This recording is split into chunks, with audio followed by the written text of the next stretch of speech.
right color. Hello and welcome, everyone. The Beast is back with a live video. It's been a little bit, but what better to bring us all together than an upcoming DC film and whatnot to have a bunch of Superman-loving fans and Sean here to join us. So we're going to have a fun video tonight. Looking forward to it. Looking forward to everyone in the chat. Everyone, please chime in with your thoughts on each Superman actor as we discuss and talk about them. And, at the end, we're going to do our quick rankings, so a little bit different than my regular videos. But, yeah, we're looking for a lot of fun discussion tonight. And it's not just me, as you can see. So, on the bottom side of the left of the screen, we got Noah, Broke Boy Comics. Noah, thanks for coming on. How's it going tonight? Absolutely. It's going well. We're going to have a super time. I see what you did there. And then to Noah's left, we've got, I believe, making his first appearance on Mike the Beast Benson's channel, Otto from 3 Men in a Basement. Otto, how's it going, buddy? I think you would be correct by saying that, Mike. What's up? Look at that. You know what, dude? I gotta say this. I am honored to be here on a Wednesday night. Brings back the old LOTLB feels on a Wednesday night. And this is the first show since the Summer of Otto has begun that I've jumped on. So not even a 3MIB show. So, the Summer of Otto, which has been coined. Last year we had the Revenge Tour. This summer, it's the Heroes, Hooligans, and Hand Grenades Tour. All right, guys? So get ready. The Summer of Otto is full effect, and it starts right now on your channel. Mike, I'm excited. Can't wait to talk about this. Thank you for having me. Oh, you're always welcome, and it's a pleasure to have you. I know I got to say this. This was about a month ago. I got a call from Otto. I wasn't able to pick up. I got another call from Otto, and he was like, it was the day the second Superman trailer teaser. I can't keep up with what they're calling these things. Yes. But came out. Was it the Crypto? It was probably Crypto. Probably, yeah. Okay. And you were like, Mike, this is so hot right now. We got to do this. We got to do a video. You could have a whole Superman month. And I was like, I'm all on board for this. So the hardest thing was picking the first topic. And I think you did suggest, like, why don't we talk about all the great Superman live action actors? So I love that idea. And I appreciate it. Thank you for reaching out to me with that. No, awesome. Great channel to do it on, and more importantly, I get to sit back and answer questions. I don't have to do any slides, Mike. So thank you. Wait. How did your production department do, Mike? Can I just chime in there because I think it's Chinmo that does all the slides. Oh, look at this guy. Do I know you?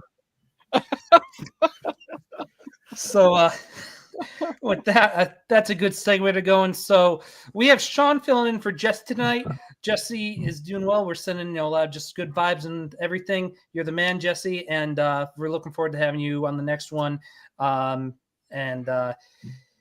if I'm going to replace you with someone, I wish I could do better than Sean. I do apologize, but Sean, how's it going tonight? It's going good. I figured that I would reach out to see if you needed a fourth amigo here on this Superman show, because I am quite possibly the biggest Superman fan that you will ever find. Sean's coming live from Bizarro World. And I couldn't find any Superman stuff, so the only closest thing I have is Jordan Sports Illustrated, because he was kind of Superman, right? Kind of. Oh my God. Yeah, sure. So I'll do a quick rundown how this is all going to work tonight. Like I said, a little bit different than my normal videos I've been doing of late. But I thought it'd be fun to do a retrospective on all the live action performances of Superman. With Otto's suggestion, and then I was like, do I want to do a ranking retrospect? What am I going to do? So I figure we're all going to give our personal rankings at the end. But I figure they could all be similar enough where I think it'd be cool if we just talked about each of them and then put our rankings down at the end. And once again, as I said earlier, please throw in your comments, your rankings, your thoughts, memories you have, watching these guys for the first time, or who you always go back to. And yeah, at the end, we're going to be doing our rankings. So with that, we're going to start with the first, George Reeves. Now, I will be honest, he wasn't on the slideshow at first because I finished it and I was like, oh crap, there's George Reeves. But other than seeing him featured in like documentaries about Superman and DC, I've never, taken the time to watch even YouTube clips of him. But nothing, you got to tip your cap to the first one to do it live. And when we were talking off screen before we went live, Otto had some good points, some things I never knew. So Otto, if you want to take it away about George Reeves. Yeah, it was funny when we were going over this. I go, I wonder if Mike's going to have on this. I go, that's definitely in CT Jazz's King wheelhouse, or maybe even Big Daddy John Ross, not to date ourselves. But this was a show that I used to watch on a, tube TV on a dial at my great aunt's house on a Sunday morning at like 10:30. And it was the black and white version of it, and it sold well. I mean, look at the bottom tile under the color picture with him as, as Clark with the shirt on. And then the most you saw for a special effect was him going through a window. And that was it. Like, there was nothing like no Bionic Man where you would pick somebody up or anything like that. It was in the 40s and 50s. And my first introduction to Superman, actually, I have to talk about that because after that, it was Superman from the Super Friends, but that's for another day. But he ultimately committed suicide, I think. And that was the story behind it. And I'd have to, go deeper into it. And it was kind of like the curse of Superman is what the people used to say. So those are my memories of George Reeves. And but definitely a very Clark Kent-ish Superman when you talk about Supermen and their alter egos and which one is which. So that's about it. I'd love to know in the comments on the rewinds if anybody else remembers this. All right. Yeah. And I think CT Jazz King as well. Yeah. So very well said. I don't know what's gonna. Pretty much, I didn't know any of that. So it's always great learning new stuff about Superman, and especially the first one, the Dawn of the S. Sean, do you have any thoughts? Do you have any history watching him in any way? No, I didn't even know of this person. The question I have, because I just did a quick search and it doesn't come up with anything, is he related to Christopher Reeve? Not at all. Not at all. That's just a crazy. Yeah, that's a crazy sort of. Whoa! Look at this guy. Sort of. Well. Sorry to interrupt, but from the Phantom Zone, we got Chinmo joining us. How's it going, buddy? Look at this panel of broke out. And may I say, I've been backstage for a little bit, and Sean is absolutely right. Otto, no work. Does no work over there. No, I'm just kidding. I'm pumped to talk Supermen with you boys right now. Another huge DC fan. I'm pumped to talk Supermen with you Superboys. Hi, Sean. I digress. Well, yeah, Sean, if there's anything else you'd like to add, or no, I said I did not know. So it seems like he died by gunshot, and it's a controversial whether he committed suicide or not. Yep, absolutely. He thought he was Superman. Noah? Sorry, Mike, I got nothing. I didn't even know this guy existed before. I was about to ask the same question. I'm like, is he related to Christopher Reeve? But you would think. I mean, the irony. It's pretty crazy coincidence that they're that is crazy. Yeah, last name's the first, same. and then I'm assuming Christopher Reeves was second. Though Otto said the 40s and 50s. Otto, you weren't a kid in the 40s and 50s. No, but this is what, hey, all right, listen, young boy. This is what you watched when you went to your great aunt's house on a Sunday morning on regular before cable television at 9:30 in the morning. This was at best coming in to watch. All right. So I had no phone to go on. I had nothing. I just wanted to say that even though you look good for your age, man, you're not that old. No. Well, hey, all right. He's a young 75. Guys, do I not have receipts right now on Instagram at 54 years old? I think Murph won up. Listen, dude, I don't want to brag, but I don't think anybody else in this room can pull off what I pulled off. All right. I'm not gonna lie, Audie. You're looking like Superman over on Instagram. Seriously. All right. Well, look what I'm rocking. I'm the TMNT, the blue. Come on. You look like Hulk, dude. All right. There you go. Rip. All right. And then Chin, anything you'd like to add about George Reeves? I mean, yeah, unfortunately, he was before my time. I do know who he is. I have seen clips. Honestly, the most I probably know him from is when Ben Affleck played him in, I think it's Hollywoodland is the movie.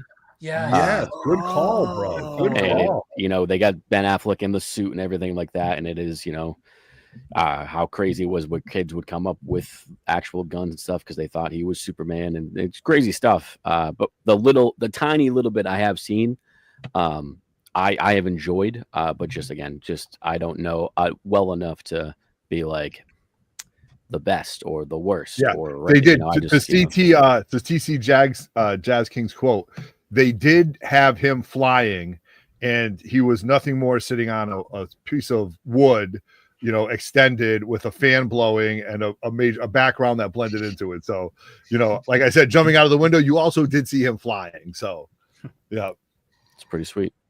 Awesome. Yeah, I have seen that clip of Ben Affleck playing him. So I guess I know something, but Alrighty. So that is crazy though. He was in I Love Lucy, and he played Superman in an episode of I Love Lucy. That's what I just IMDb and some Google facts over there. Yeah. Well, let's see what Sean has for the second one. Dean Cain. Yeah, so I've got Jesse's notes, and then I have some comments as well, since I'm playing the role of Jesse tonight, since he wasn't able to join. Jesse didn't have a lot on Cain here because he said he did not watch him a lot, but this is probably more in my wheelhouse due to my age, growing up watching this in the 90s.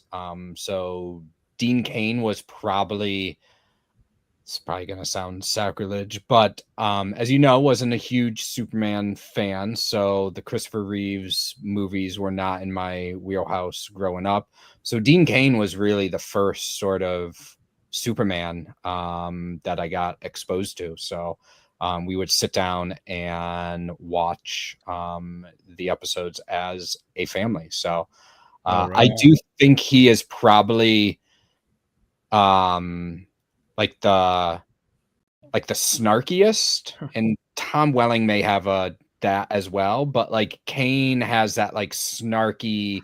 Yeah, but Tom Welling was a younger version of him. You know what I mean? Like, yes, he was a little bit more cocky. You know what I mean? Yeah, and Cain just definitely, I thought, played more of that like pretty boy type of Superman. Well, he's a pretty boy, so it makes sense. I've met him in real life. He's a handsome fella. Still to this day, he's a handsome man. Yeah, he was at Was that Terrificon or a different one? I met him at Rhode Island with I don't think he's watching right now, but Amazing Murphinator. I wish he was on here to tell the story. He wrote something pretty funny on Murph's. Yes, he did for Murph's cool. better half, and that's my favorite Dean Cain story. I've known more of Dean Cain than George Reeves. I vaguely remember one of my all-time favorite side characters, Bibbo, was portrayed. I know that has nothing to do with Dean Cain, but he was on the show Superman and Lois, or Lois and Clark. And other than that, I remember there was a Lex, and they kind of skirted around. Like there was an Amazonian that didn't have a name, and other characters from the Phantom Realm or something. I remember there were some Easter eggs, but not a lot like that we get nowadays. And also I know him from being Supergirl's father on the Supergirl show. So this was another one I have that little input, but not much for me on Dean Cain. How about you, Noah? That's a new fact for me. I didn't realize he was Supergirl's father, which makes a ton of sense now. Now that I look at him here, and then I think of him in the show. So that's pretty cool. But I will say Dean Cain is not one that I have seen a ton of. I have seen clips here and there. Unfortunately, I just don't have a ton of knowledge on him. It's not a show that I've watched a ton of. But he looks pretty good. He looks the part. He looks pretty good as Clark. Again, I can't really say anything about how he actually was in the show, unfortunately. But yeah.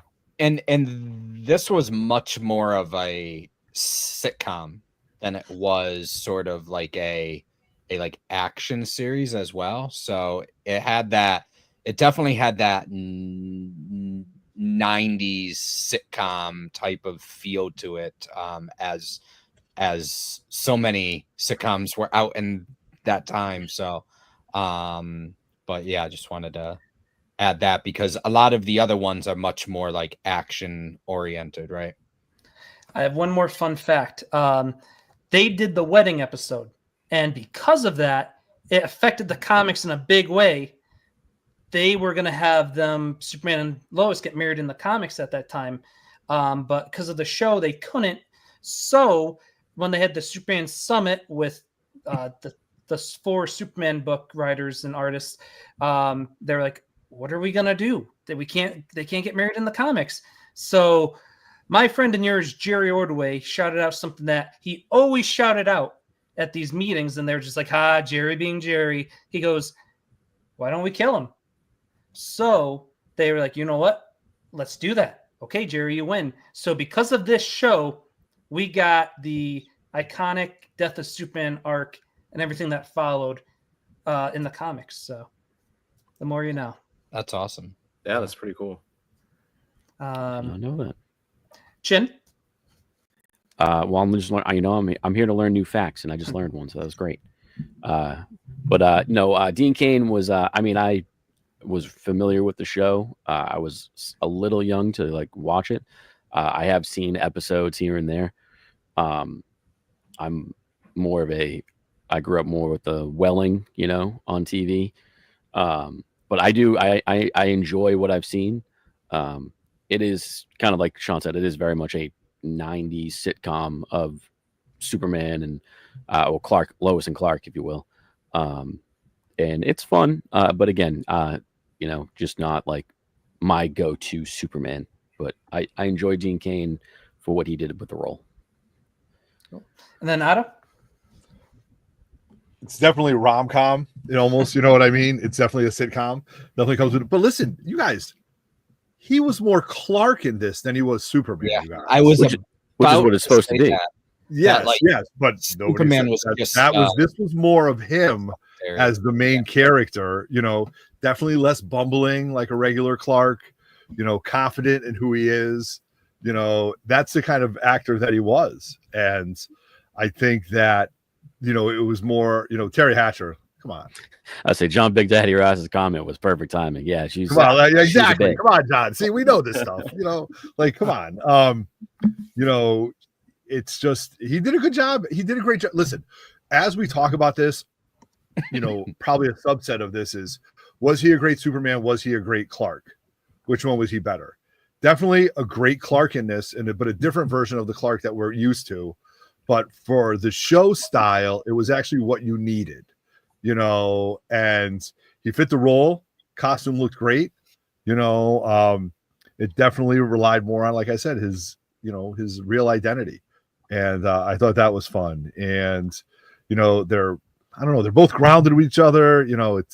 It's a good time for a good show. I wasn't watching it live in real time. Actually, Andrea was. At that time, we weren't dating, so this is kind of funny. But she's always talked about seeing Dean Cain and meeting him. But now that Chin told me, that he's relatively good looking, we're going to get a pass on that. But so if Chin's talking to man crush here, next thing I know, he's going to say, Andrea, come on, let's go meet Tom Welling.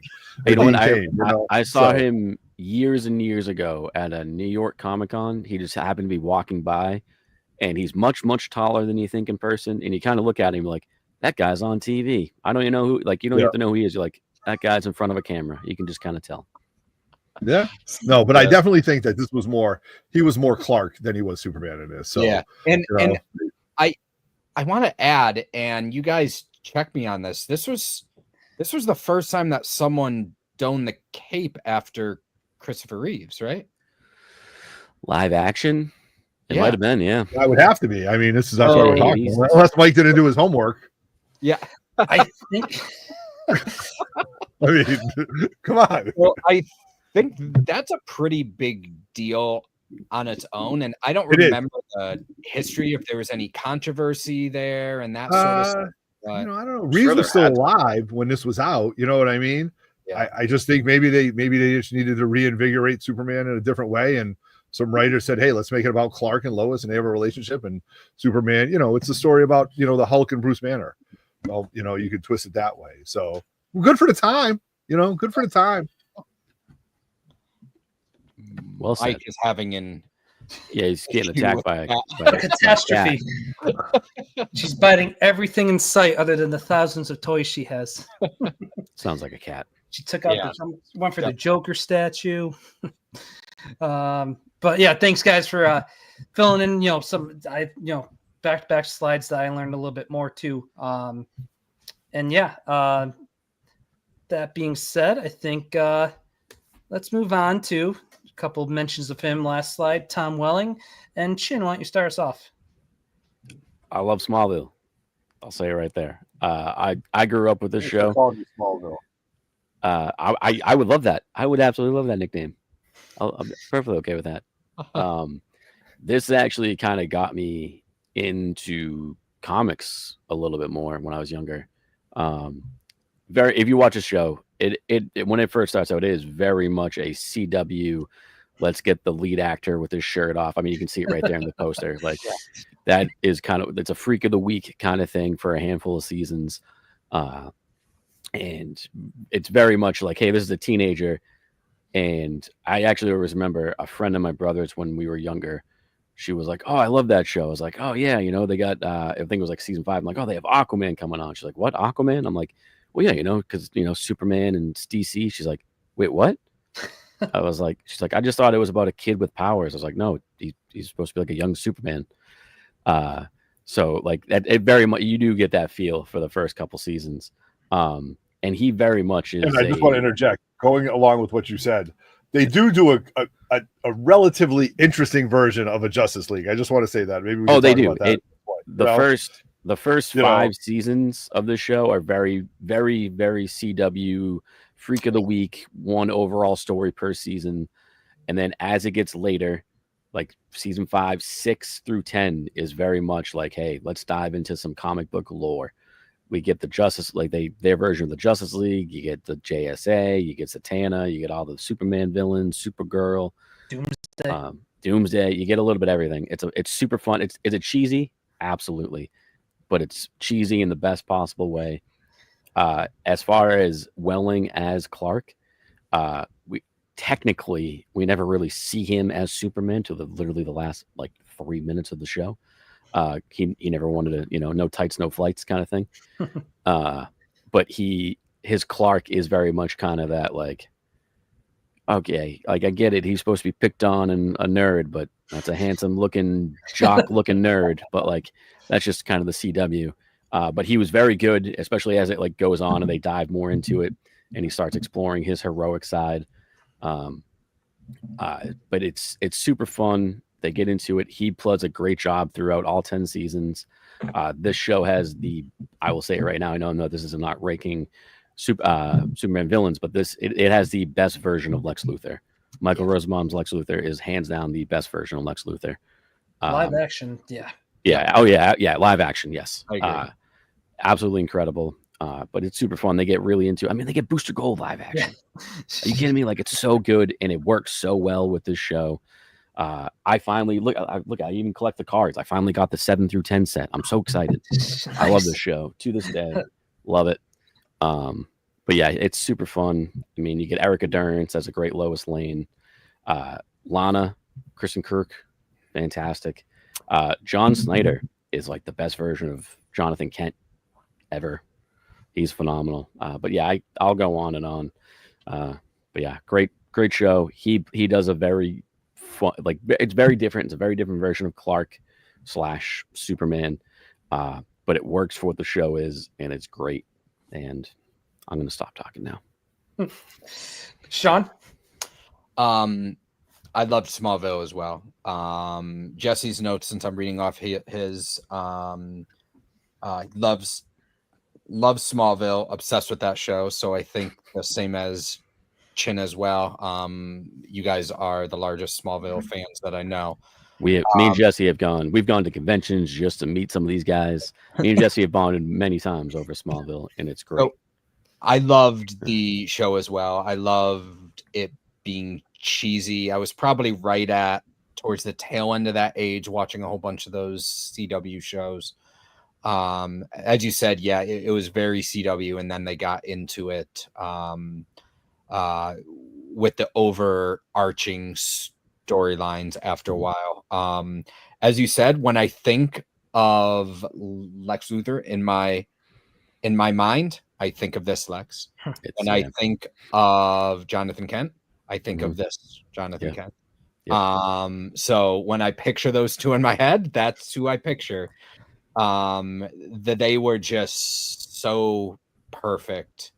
And Lana Lang, that was crush upon crushes right there. That she's a babe. Still there. is. Yes. We won't mention that one of the Erica Durance actresses in here is in jail for human trafficking, but don't let that stay in this show. And it sucks because her character is amazing in the show, and she's great in the show. Yeah. Separate the art from the artist. Chloe, who was his like confidant, right? His like she was the girl in the chair. Yep. She was Watchtower, and she was great in the show. Terrible human being because she trafficked humans, but you had to go there, Sean, huh? We avoided Dean Cain comments, but Sean had to bring up this. I will say this Smallville is very much just kind of the next generation's version of Lois and Clark. Like it's just like, hey, let's put Superman back on TV. And I can't remember where I heard it. I don't know if it was like from a panel of Smallville or something, or a writer or somewhere, a director maybe, or an actor, but they credit Smallville with keeping Superman alive for years. And it's very, very, actually, I think it might have been Brandon Roth when he got, because we'll talk about him, I'm sure, in a little bit, the role. And, if it wasn't for, Lois and Clark and Tom Welling doing Smallville, that's no Superman for 20 years? Yeah. I mean, there was no superhero movies, right? It's like at all. So it's like, good. Obviously, you don't remember the 90s Batman. Okay. Besides Batman, all right, you got me there. Yeah. And besides Blade, if you want to count Blade, but in general, right? But yeah, less than there is now. I agree. Yeah, he was awesome. It was. I liked him as in that one photo there as well. That small little arc as older Soups as well when he gave up his powers and great scene. Great scene. What was that in? What was that in? Crisis on Infinite Earths crossover. Yeah, but what show was that? Was that that was all the newer CW shows, Flash, Arrow, Supergirl. Yes. That was a great scene. When he ripped, oh my God, when he took the kryptonite and threw it away. Awesome. Yeah. Tom Welling said Lex, because that is Alan. Not a believable Lex, first of all. But anyways, all right, go. Tom Welling said he came back to do that scene because he for years and years he wasn't super thrilled on going back to the show and stuff, but he said they wrote the most perfect scene for his Clark that he could not say no, and it's such a fitting ending to his Clark story. Yeah. How about you and Smallville? So this is, I promise this is the last one where I have little knowledge about, but this is a show that is on my list to watch because of Chinmo and Jesse. How long is the drive to North Carolina, Chin? We could probably get through about a season. All right. First and last, and then you can figure the rest out. This is on my list to watch, and I have been interested. I do see a lot of clips on it too, so I really do enjoy watching clips from the show. I've seen the stuff with the Flash. I think I forget which iteration of Flash it is. It's Bart Allen. They do Impulse. Yeah, right. Which is what made Impulse go into the comics as the Flash for a little bit in that at that time frame, which is cool. That is cool. Yeah. No, I've seen stuff with that, and then in that scene in Crisis on Infinite Earth, I knew Tom Welling enough to know that was him. And when that scene came up, I was like, oh, I thought it was awesome. It was like you guys were saying, it was a good scene, and I thought it was a cool ending for a Superman character. Yeah. Also, this is the first time that we actually see Christopher Reeves back in any Superman capacity. He plays, I think is it Virgil Swan, I think is the character's name they name him after Kurt Swan. But he's in season 3, which is awesome to see. Awesome. That's awesome. Yeah. Otto, Tom Welling. 11 seasons. You had Superman 10. for 11. 10 seasons. That's a good run. That's an incredible Good run. run. I mean, he starts off in high school, and then works his all the way through, and then they wrap it up with him being, and then him, giving up his powers to his dad.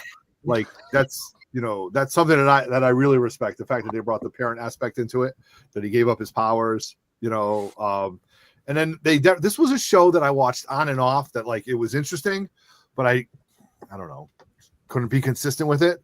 But all the key episodes, like when they introduced Green Arrow, the Tower, the Aquaman, like the villains, it was good. It was good. I enjoyed it. Great growth of the characters. Lana was hot. The way they played into this, and it was done well. Again, TV, Smallville, WB, when it's like just getting hot, getting going with this, but it stemmed everything else, right? It stemmed the Arrowverse. It did. That I think they don't get much credit for. Without that, we have no Arrow, we have no Flash, we have no Days of Tomorrow. Which ultimately wrapped back up into this.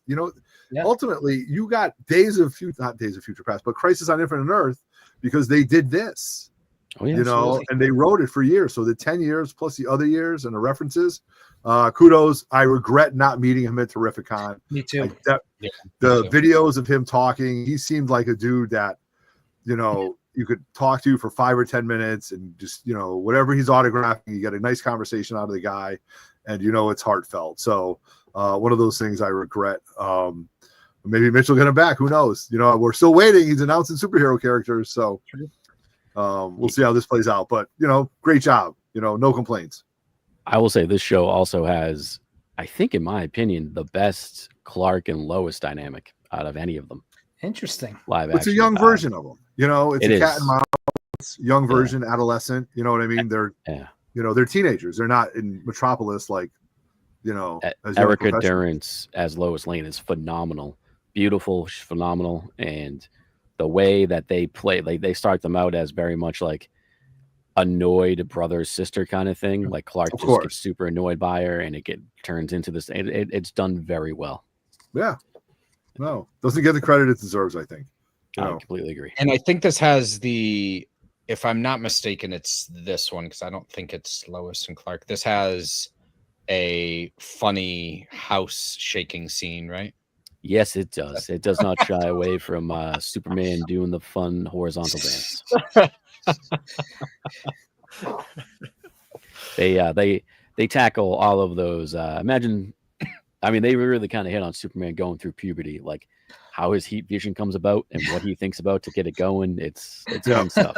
Yeah. Last thing I do want to say on this, and kudos to them for not. So in Lois and Clark, we got more of Clark than we did Superman. Here we have Clark, going through his years, and then right at the end, you see the S. That's all you needed.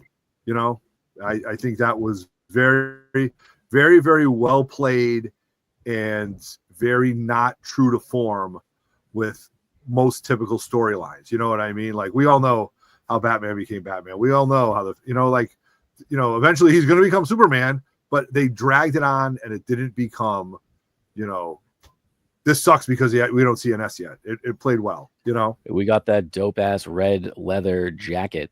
I almost used that picture. Where he was the red blue blur for about 4 seasons. That was a good one. Yeah, that was pretty good. You guys hit all my points except maybe one of the best, if not the best, theme song for a superhero TV show. I still get nostalgic and emotional when I hear it. What they Well, you played know what it on comes from. When you hear it, you know what it comes from. Yeah.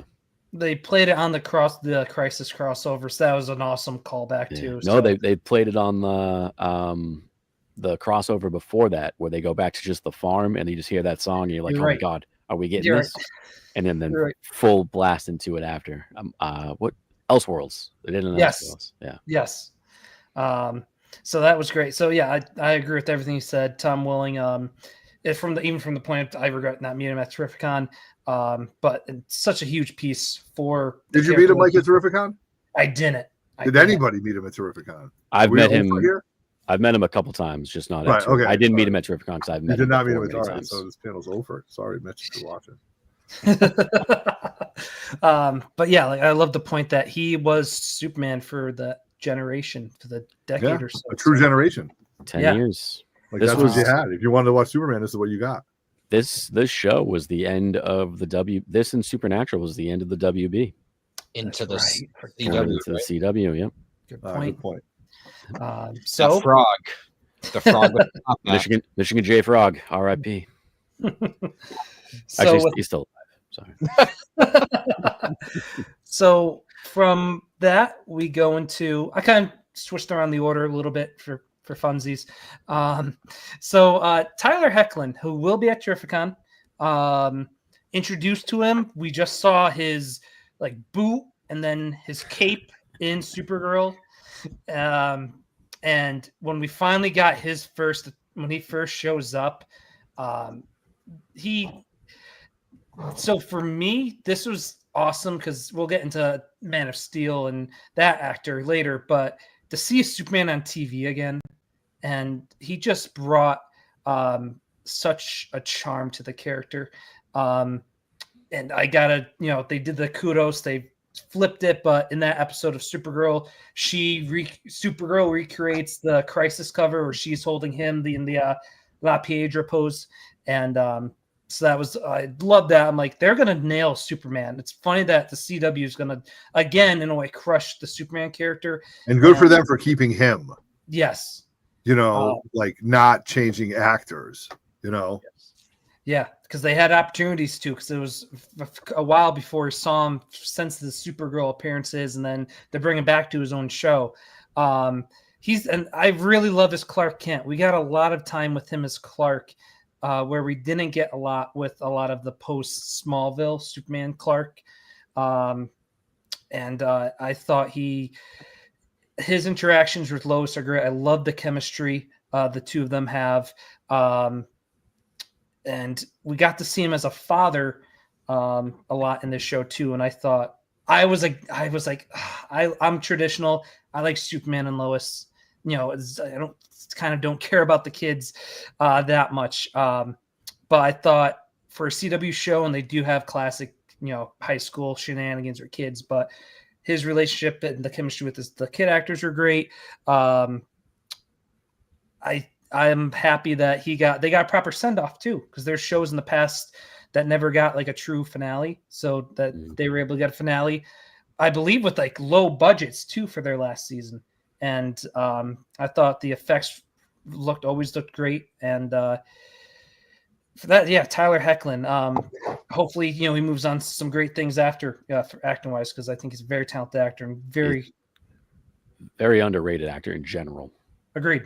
I don't know him in much. Chin, you know him from a couple other things, right? I mean, yeah, he's in a ton of. I mean, I never watched it. My sister did, but he was in, I think, Teen Wolf, where he's got his big break. He's in Everybody Wants Some, amazing Richard Linklater movie. He's great in that. He's in a ton of other stuff. He's a very just underrated actor in general that needs to be in more things.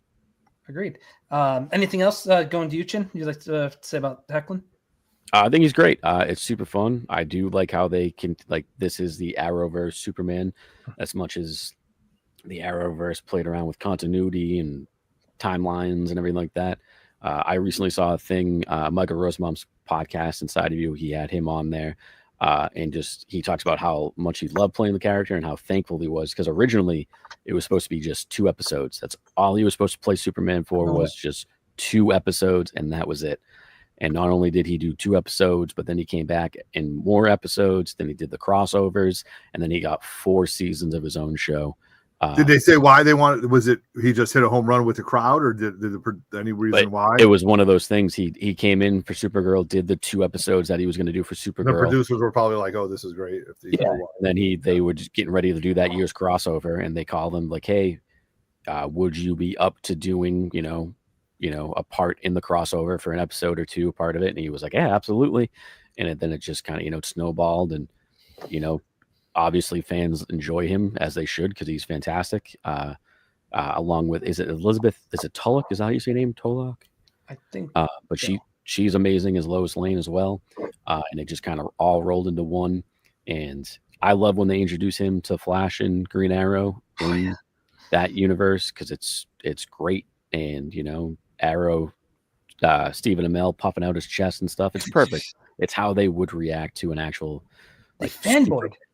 Their character's fanboyed, which is like, was it Cisco and Barry that like, oh, can you get me Superman's autograph? Or like, oh my god, later on and stuff, But they play it off well because no one knows who genuine. Superman is in that world, and even I think Cisco's like, the guy's like, hey, you want to tag? And Supergirl's like, you want to tag along, cuz? And Cisco's like, who is this guy? And you just see him rip off the shirt, and it's like, okay, here we go. They're all teaming up. This is great. But yeah, he's phenomenal. It was super fun. They did a very good job at the show with the whole family dynamic of it. Yeah. I am glad they did get their proper send off. So I mean, I don't know what the future holds for Superman on TV going forward. But I hope that not only just him, but the rest of the cast, because they were all phenomenal, go on to bigger and better things. Yeah. Noah? I love Tyler as Superman. I love Superman and Lois in general as a show. I thought, like Chinmo was saying, he hit all the right points with him and you, Mike, with the family dynamic, as becoming a father and learning how to be a father as well as the world's greatest hero at the same time. I thought it was just a very cool dynamic. And him as Clark too, I thought it wasn't like too much goofiness, I guess is how I would put it. Whereas like he wasn't constantly like tripping over himself or being just a doofus like how Clark usually is, but it was enough to portray that he wasn't really shown as to be Superman compared to how like he was well at hiding it pretty much.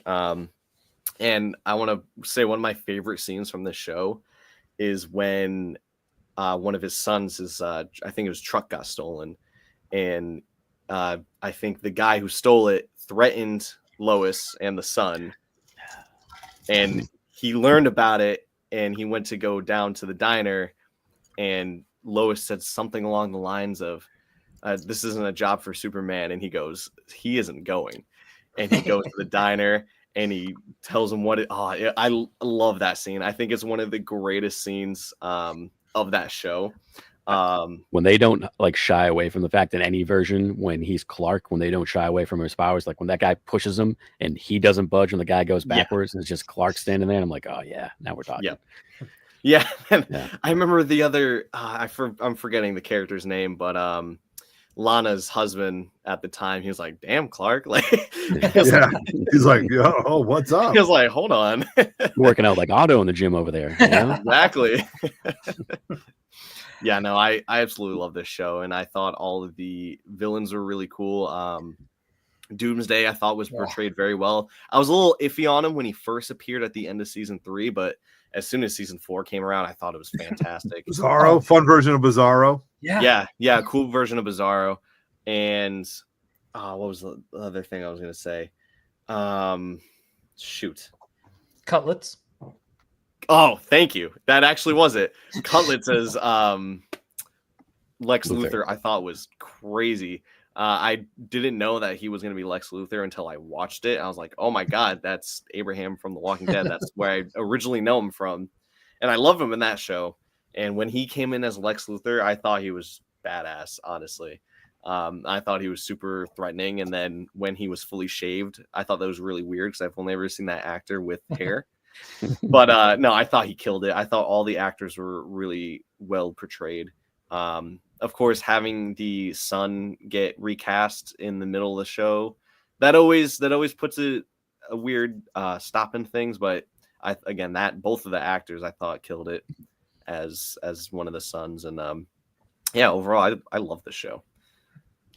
Ada? Good version. Again, another evolution, at least for me, another version of Superman in an area that I can relate to. Now we're talking about Superman as a dad, right? Superman as a dad of teenagers. You want to check all those boxes? That's kind of big, all right? Like, you don't think my kids have superpowers? Wait till Zoe texts you 15 times telling her she either wants to stay out late or she needs money on her Cash App card. Wait till you get another teenager at 20 years old that has girl problems and, wants to talk about things. It takes superpowers to defeat all of those, all right? So this is relatable to me. Okay, so it's a very funny story, a little side quest here. When I watch movies, I think to me, Mr. Incredible is the ultimate superhero, right? He just saved the world, but yet that he's teaching his daughter algebra, which is the way algebra was taught to you, okay? But yet he does that. Watching this in a new version of this, as a family man, as a dad, being married, going through that, raising your kids, and then trying to save the world. Like, when you got like a missile crisis and whatever, or you got two teenagers that just got into a high school fight and you got to go talk to the principal, what are you going to do? Right? What are you going to do? You got to put your family first, or you got to do this. And I think he played that well, you guys. I think he crushed that. And that is why this was such a home run for me, to the point where somebody was actually selling these, and I think I showed them last time on 3MIV, these VHS, these DVDs from Superman and Lois. And I got a bunch of them because I'm going to get a bunch of them autographed. Just so I can have 5 minutes with, Tyler and all the other actors and just talk about how relatable this was at the time. Whether, the producers came out with a good product, or whether or not I was the perfect target audience for this and this type of things. That's what I thought was great. The villains. I love the Bizarro character. I love the interactions with Lana. I love the small town feel where he's an adult now. He's the dad. And dad's going to take off for a little bit. Where's dad going? To the bar? No. He's going to go save, a planet, to balance that and to come back and to have two teenagers at the house, and try to have a successful marriage. I mean, great. Again, another evolution of Superman, which I truly appreciated. So I dug this. And I might start watching this again just to, as the summer of Otto continues, to bide my time. So yeah, love it. Great. And even in Supergirl. And then, Supergirl in itself, very underrated and underappreciated by the masses. And, to have him make his first appearance in that and then pile on, great timing, great stuff. Love it. Before I go to Sean, I piggyback quick off Otto. I loved how they made him an assistant football coach. Like Superman as a coach. I thought that was really cool element. Yeah. Sean, how about your thoughts on Tyler Hoechlin? So first I'll give Jesse's thoughts, since I'm providing that. He really loved Superman as being an older Superman with a family. So I think Otto and everyone else here sort of touched upon that because that's sort of the first time that we see that, right? My personal opinion, and you may boo and throw things at me, I've never seen this before. I boo him so bad right now. I gotta be honest with you, but I will say he looks the part. I feel like he looks like Superman right there, and looks like Clark as well, even though I like Tom Welling, and he's a younger one, and Dean Cain as well. The photos here, it's obviously you wore this suit well. You know what I mean? Yeah. He wore this suit well. I picture Clark Kent. I picture, how can you think that this guy is this bumbling nerd type of guy when you look at him and he's like this super strong, jaw cut perfectly, hair perfectly, and that fits the part. I did see him in Supergirl because I did watch Supergirl. I was watching the Arrowverse at that time, and then I just stopped at a certain point in it. So yeah, the suit and like I said, it never looked like too buffy, too fake muscle. Like you said, it fit well. He wore it well, and that's why that was like I thought he did a phenomenal job. All great points. Yes, let's boo Sean. Yes, keep the boos coming. I hear then- Boo Earns. Boo Earns. Okay, you get a point for that reference. This should get you to watch it, Sean. I listen. I kind of want to watch all the Arrowverse, but that is That's an undertaking. Oh, Sean, I did that. I've done it. It's a lot. When you see the chart, because there is one out there of the order to watch it, it's Yes. like, I don't know. So I watched Arrow, and Arrow I thought was awesome. I thought that Yes. was very well done, and One of the best Amel shows. is fantastic in it. Yeah. And that was sort of where it stopped. It yeah, so when watching all of the shows, I understand why people fell off, because a lot of them kind of went a little, down the hill in the last few seasons. Some shows more than others. But overall, though, with all of the crossovers and everything, it's just awesome. But the way I had to watch it, though, because I'm the type of person that Same. needs to know what's All of it. going on when all of them come together, is I went and found one of those lists and watched them by Yeah. episode. So I was jumping back and forth in between every single show. it very much is a comic book come to TV. Yeah.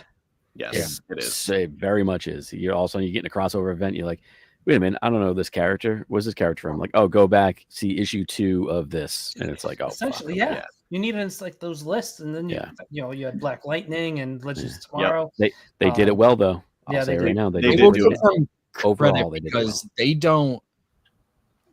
they did not shy away from like introducing characters, even taking themselves too seriously at times and that sort of stuff. It's something that I feel like Marvel sort of is like, you get this whole show and there's nobody shows up except for like that guy, and you're like, Mhm. what the heck? It's like, I'm watching this to watch Daredevil interact with so and so and so and so and so and so. It's like, if this was Daredevil, we would have saw Spider-Man.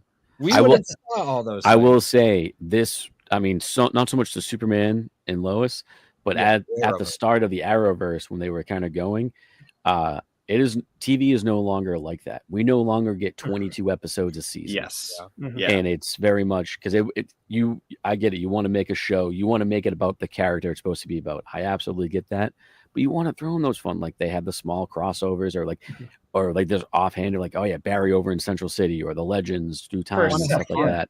Yeah. But you I wanna don't. have fun No, We don't watching get that anymore with 8 Yeah. Right. episodes. Well, True. they did a great iteration of Superman and Lois in their relationship here. You know what I mean? Because they're no longer courting. They're no longer finding out they're married with kids. Like they are in the full on of their marriage. And as you go through marriage and you go through teenagers and you go through living in towns, you're not always going to agree with everybody. And how they deal with the real world aspects of the high school, the elementary schools, the different parents that are involved with certain functions and everything like that. It is a navigational nightmare when it comes to navigating town politics, and Yeah. they have to do that in this along, so just, another connection to this that, a guy like me was important to, so really wild. And then Yeah, a quick sorry, Sean. Oh, sorry. Oh, I was no, going to sorry. add in really, really quick that I'm not going to say anything crazy for those who might not have seen it, but I thought the show did a great job at portraying like serious issues like mental health as Mhm. well as Yes, physical health teenage issues, too. dude. Yeah, Teenage like they issues, dove which, into some again, serious stuff. Drug like use and stuff. Yeah, abuse, Drug use. Yeah, they Yep. went into a ton of different alleyways of different serious issues, along with the whole family aspect of Yeah. marriage and everything like Yep. that. So And I trying thought- to keep a comic book storyline alive, Yeah. right, yeah, you know, while trying to keep the show entertained. Like I thought it just did a great job at hitting a whole bunch of different issues and topics. Absolutely. I just want to answer one question. So Lobo was shown on, and I thought about bringing this show up. That was from the Krypton show. On the Krypton Sci-Fi. show, yeah. With Adam Strange. Yeah, Chin's guy. Oh, That was a good Uh, episode. That was a good episode when they brought Adam Strange on. Damn right. Adam Strange was done great. I loved the Lobo. The portrayal Krypton on was that good. show. Yeah, but that should get honorable mention for the politics of Krypton. Yeah, which, The Brainiac you know, looked cool. That's the best Brainiac only, but Yeah. the best Brainiac we've had yet. Oh yeah, something I want to say about the Arrowverse. I specifically Flash and Arrows. I think it's some of the best villains we've seen Oh. in DC. They do Grodd. They do Grodd, and they do Grodd? it well. They do a great Reverse Grodd. They do a Flash? great Grodd. I don't think we've seen a live action Reverse Flash besides the Flash show, unless No. I'm wrong. And I Live You're right. action, no. I mean, we've never seen a live action Flash other than the god awful Ezra Miller. Yeah, and You know? that should have been Reverse Flash. We're not going to go into that, but I agree some of with the best Flash villains, some of the Yeah. best, like Deathstroke and Arrow. Oh, my new That was Venom. fantastic. That's one of my favorite portrayals. He was good in Oh, Teen yeah. Titans. We're gonna bring him back, Mike. Now we're getting a little off topic. Sorry. Oh, yeah. Titan. Now, if we want to talk about that show, I like that show. I watched that. Get the fuck out, Mike. Get the fuck out. Kick So- him out, Mike. yeah, Kick Great him no, out. he was point, in Sean. Titans too. Yeah, no, that was a good show. Sean, why don't you start us off with Brandon Routh? I am going to give you Jesse's comment because I don't really have that much to add. What the fuck are you doing here? Some fill in, huh? I'm filling in, man. I'm filling in. Hey, He's a better Jesse feeling than good. Sean. So he said he's got him ranked low because I've seen the movie LOL, meaning he fucking hates it. So there you go. That was his. I've seen the movie. LOL. Yeah, I've That's seen kind of funny. the movie. That's why he's ranked low. And it's I mean, saw it too. Sean went by. Oh, there he is. I don't think he's a good Superman. I'll just lay it out there. His Clark looks. I think his Clark looks awful. I don't know. I just did not think he was that great. Chin. I'm going to go the opposite way of that negative Nancy up there and say the movie itself is basically a rehash. It's them trying to do Christopher Reeve's Donner Superman, and I get that. Should that have been the way they go? I don't know. I don't make these decisions, but I like Brandon Routh as an actor. I think he's a phenomenal actor, very underrated. I loved him as Ray Palmer when he brought him into the Arrowverse. Great. Ditto. I'll agree with you on that, Chin. He was a good Ray. He was great. He was a good Ray. Yep. This version of Superman, I think he plays a very good Clark. I think he plays a great Clark, especially this, like when they're talking about it and they're like, Jason Marsden's character is like, hey, how tall do you think like Clark is? And he just kind of plays it like kind of like doofy, but not over the top, like falling over himself, but like a good enough, I thought he did that very well. And I think he does a pretty good job as Superman. Granted, you got to think about this too. This is his first role ever. This was his first movie, TV, anything. This was his first role. Wow. I didn't know that. Yes. This is where he broke on into acting. I loved when they brought him. I mean, I know that he played Ray Palmer in the Arrowverse, but when they did the Crisis on Infinite Earths and he came back as Superman, like Kingdom Come, he did great considering it's the same version from this movie. Good point. It's the same version from this movie. They just kind of continued this timeline of that movie. Which was good. They aged him. Yep. Obviously, he aged. They aged him. And it's one of those things, people talk about him like, oh, he's not that buff or anything like that. There is, I mean, maybe not so much in the original movie, but I think he is, I think he's fairly well jacked. But if you look at him in the Arrowverse, when they have Ray Palmer standing across from Clark Kent, you're like, oh my God, Brandon Routh is fucking jacked. Yeah. But I think he does a very good job. I think his Clark is slightly better than his Superman, but I enjoy it. The movie itself, I like. If it's on, I'll watch it. I still get, chills. They kind of one up the helicopter scene from Reeves with the airplane. You get kind of chills the second you see him fly by. Like, ooh, it's Superman is back. Like, this has been a world without Superman for years, and he is now back. Everybody's happy except for Lois because of personal reasons and stuff. But I liked it, good. Overall, the cast is good. It's fun. I say what you will. I don't want to dive into anything, but Spacey makes a great Lex Luthor. I thought he was very well done in the movie. I will not tell about Kevin Spacey. We're not going to get into that. But I thought he played a very good. I thought he played a very good Lex Luthor. He is a maniacal. Yep. I'll say this. I think he did a better Lex Luthor than Gene Hackman. Oh, And jump he's off a bridge, dude. essentially playing that character. Yeah. Don't get me wrong. I love Gene Hackman. That first version of Lex, you're like, not exactly what I was imagining, but still, we'll get into that later. But yeah, I enjoy Brandon Routh quite a bit as an actor. I'm a big fan, and I enjoy him in this movie. I want to jump. Sorry, Tim. No, that's it. I want to jump in because when we were at dinner the other night, I said that I'd never seen this movie, and then Mrs. Prime was like, "You should not do these videos if you haven't seen." Yeah, them. we both jumped in. We're like, why do you keep trying to do these lists if you haven't seen anything on the list? But I've seen them become day of list, and so I ended up watching it that night for the first time.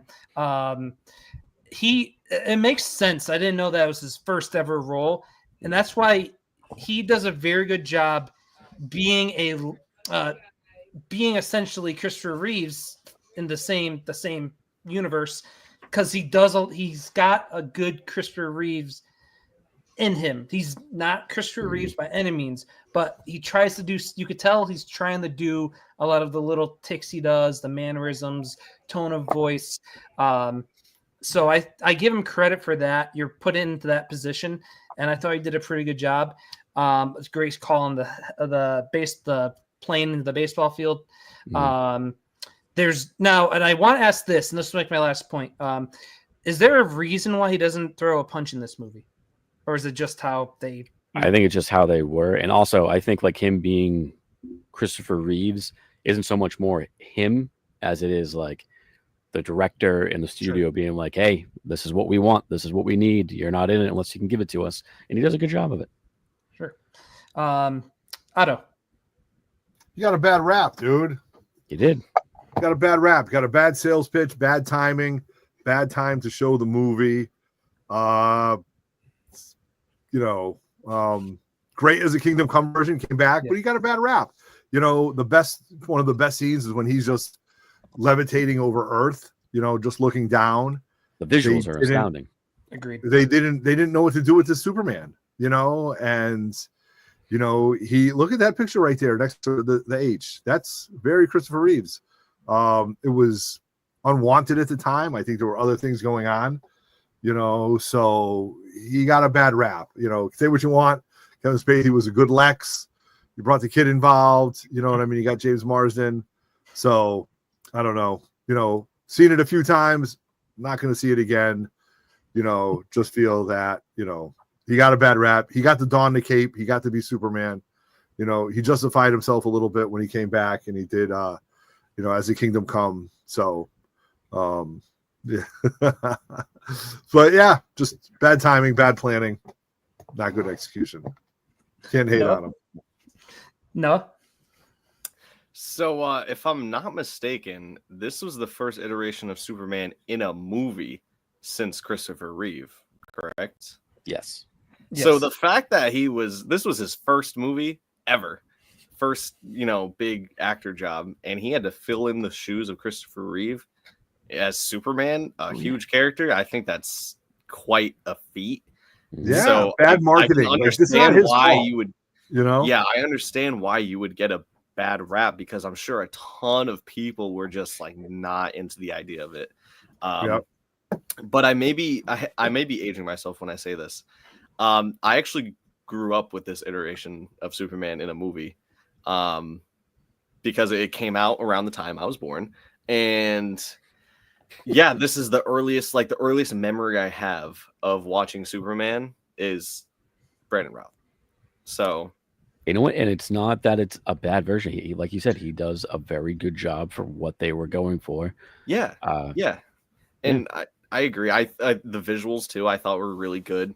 And we keep bringing up the airplane scene, and I remember when rewatching this like years later, that he says word for word what Christopher Reeve says. I think he said it in the first movie. Yes, it's when he saved the airplane. Yep. So I thought like callbacks like that were a nice touch, giving a little bit of nostalgia in there. But yeah, and then Lex Luthor I thought was a very menacing Lex Luthor version of him. Honestly, the rest of the cast doesn't get credit either. The Jimmy Olsen. He was a good Jimmy. Who played from the Daily Planet? Who played? Oh my God, who's in charge of the Daily Planet? Perry White. Frank Langella. Yeah, great. Yeah. It was great. Yeah. What's her name? Plays Lois Lane. Elizabeth Shue? Kate Bosworth. Same time. She was fun. She played like the edgier kind of. Lois Lane was good. Yeah, and like you guys were saying too, like him coming back as like the Kingdom Come Superman and Crisis on Infinite Earth, I thought was cool. Awesome. Like again, just them bringing back multiple Superman actors, I thought was awesome. When they It would not have sucked if he wasn't on the list. They did all yours, but him. You're like, dude, it's not my fault. and I just love that. Like, it's one of those things. Like you may be not expecting it because he's already playing Ray Palmer in the show. Right. But the second when they're like in the Daily Planet, you're like, okay, who are they going to go to next? Granted, they spoiled it before like the show with promos and everything like that, announcements. But like when they're walking that Daily Planet, you're like, all right, what Superman version are we going to get? Something new? And all of a sudden it's his bumbling Clark where it's just like, oh, sorry, he pushes up the glasses. You're like, oh, hell yeah.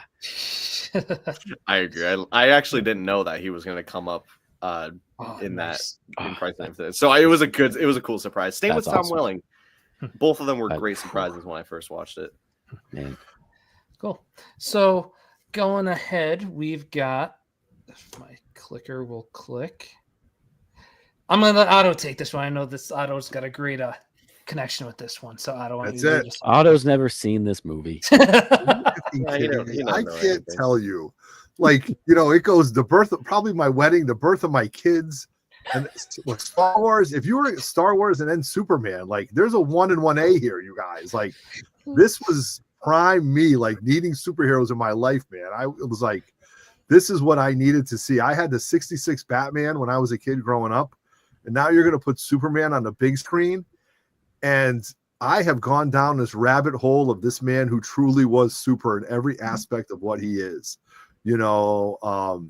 The box of tissues that I brought when I watched the Superman movie, when I first found out that he died actually after paralysis, I went and got their Superman Donner version. We have two versions of one of the greatest movies ever, the Donner cut and the original version.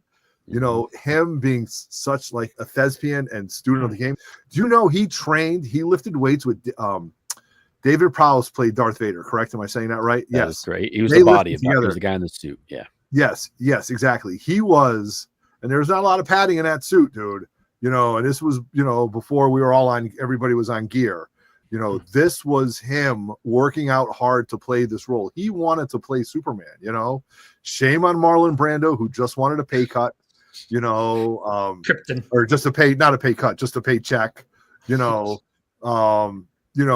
to think Gene Hackman wasn't a good villain. Shit, I didn't say California, so I didn't say he wasn't good. Property. Hold on a second. Hold on. Let me tell you something, Mrs. Tessmacher. We're gonna buy land in Arizona. Why? Because when I sink California, we're gonna have beachfront property. To this day, I still quote that. To have him fly around the world to bring Lois back, and then for everything to Superman 2, Superman 3. All right, 4, The Quest for Peace. We know that he did it for the money. I get it. But just he sold it. His Clark Kent was amazing. He was the bumbling, stumbling, big farm boy. When he first, showed up on Earth and lifted up the car in front of, the Kents, him going to, Metropolis. The first time he runs down the street, they slow it down and he pulls his shirt off and he flies, just draw dropping for a kid in the late 70s, mid 80s, who was impressionable as I was and needed like a superhero, right? And then you get Superman 2, where you've got the villains and you've got the Phantom Zone and you bring Zod in, and just that Superman 2 I could watch over and over again. That's just one of those movies that just put it on and let's go, And I'm going to tell you, I'm going to get a little personal when I tell you this. One of the greatest memories I have, you guys know I lost my mother over 25 years ago. When we went to this movie and she took time out of her day to bring little Everett 5 or 6 times in a month span to see this, she always laughed when the helicopter was falling and she was on a helicopter.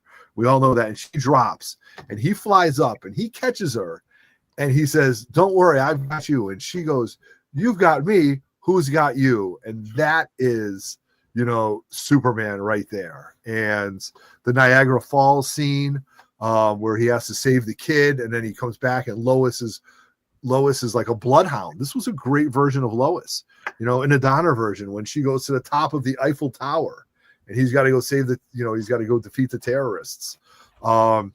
When he gets his ass kicked by General Zod and he goes and he flies up and there's Gene Hackman and, he's trying to manipulate everything possible so he doesn't get killed. And, there he is. And he goes, General Zod, please step outside. And then he loses his powers and tricks him, in the Fortress of Solitude. It's just amazing. When he died, I was thoroughly taken back. The documentary was very, very important to me. I know guys heard Christopher Reeves, Glenn Close, and Robin Williams were very, very tight growing up through the acting years.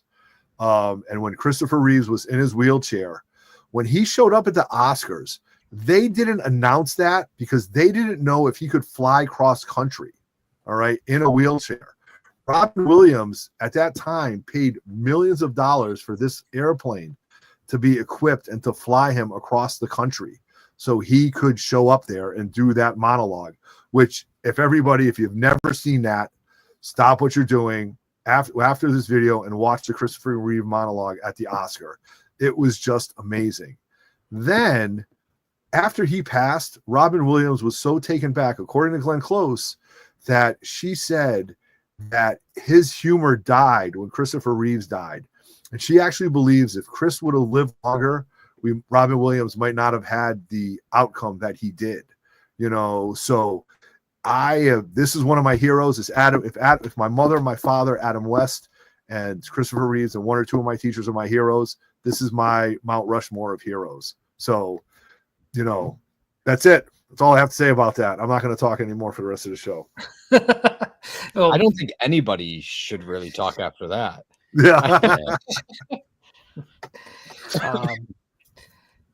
So why don't you, Sean?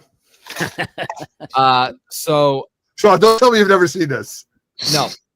As you know, I'm not a huge Superman fan, but just like John, these are really good movies. Christopher Reeve, he just, again, he's one of the ones when I picture in my head, I picture him as Superman. And he's just fantastic from his look.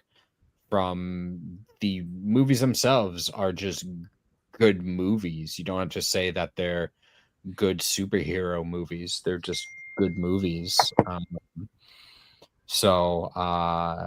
Yeah, I don't have much to add after Otto just went through and said all of his passion towards us. I just wouldn't do it justice.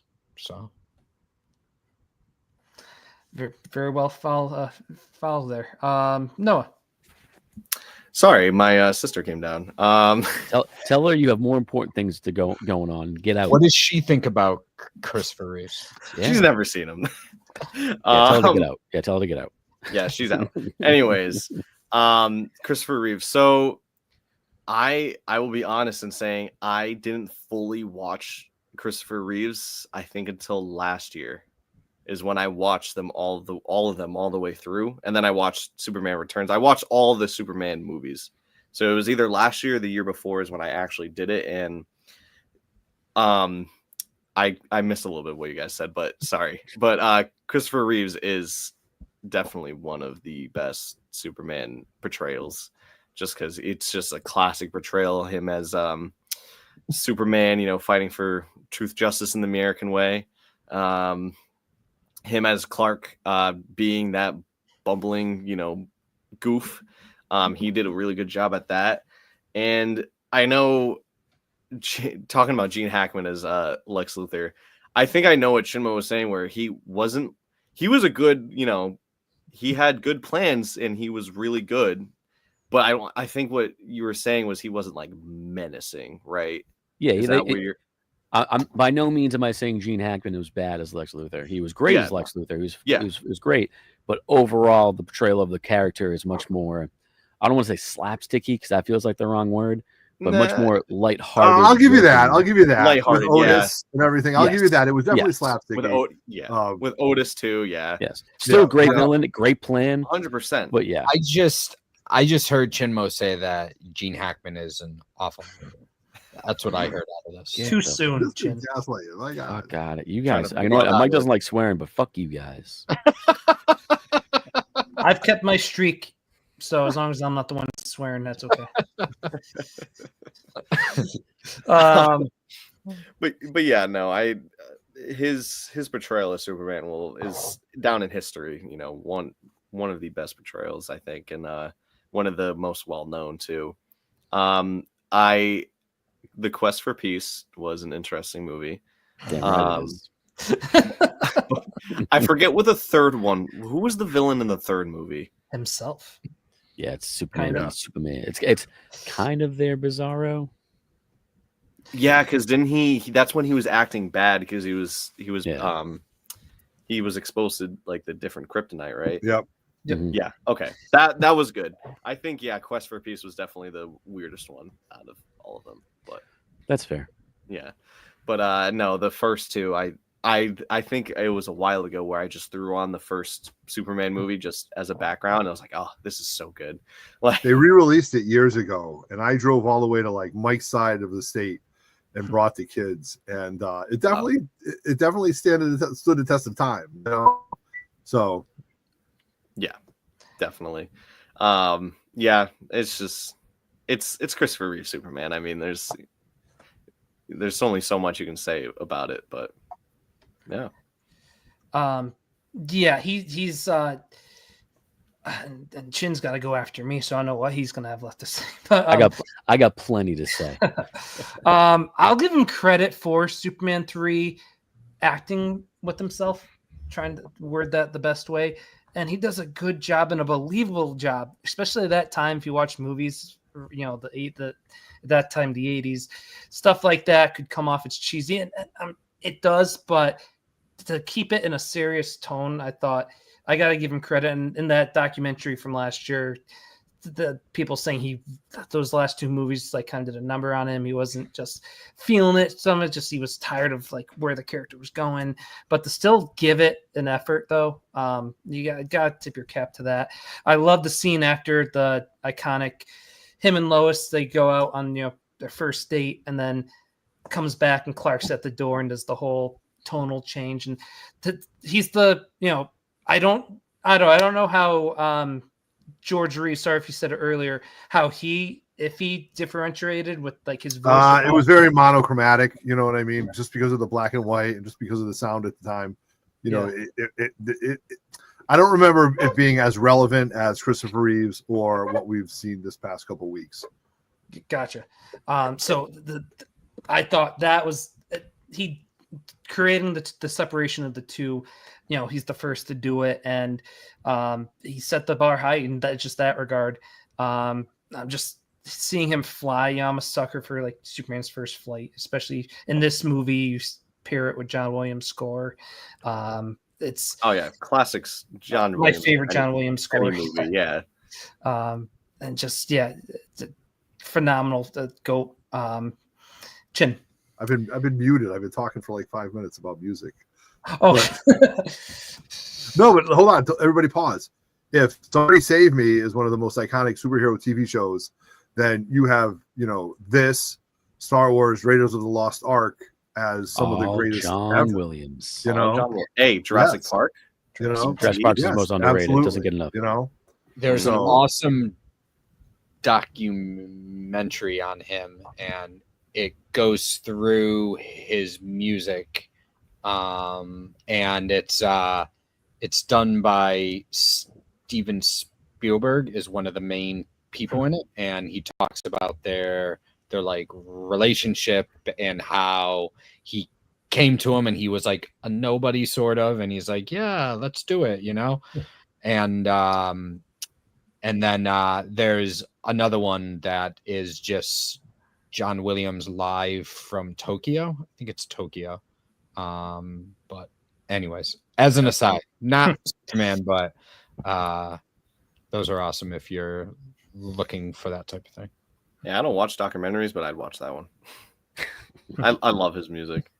But yeah, it's like classics. It's like as soon as you hear the Superman score, it know what it is. It makes you want to go to the gym and be like, yeah, like it gives you that oomph. Like this.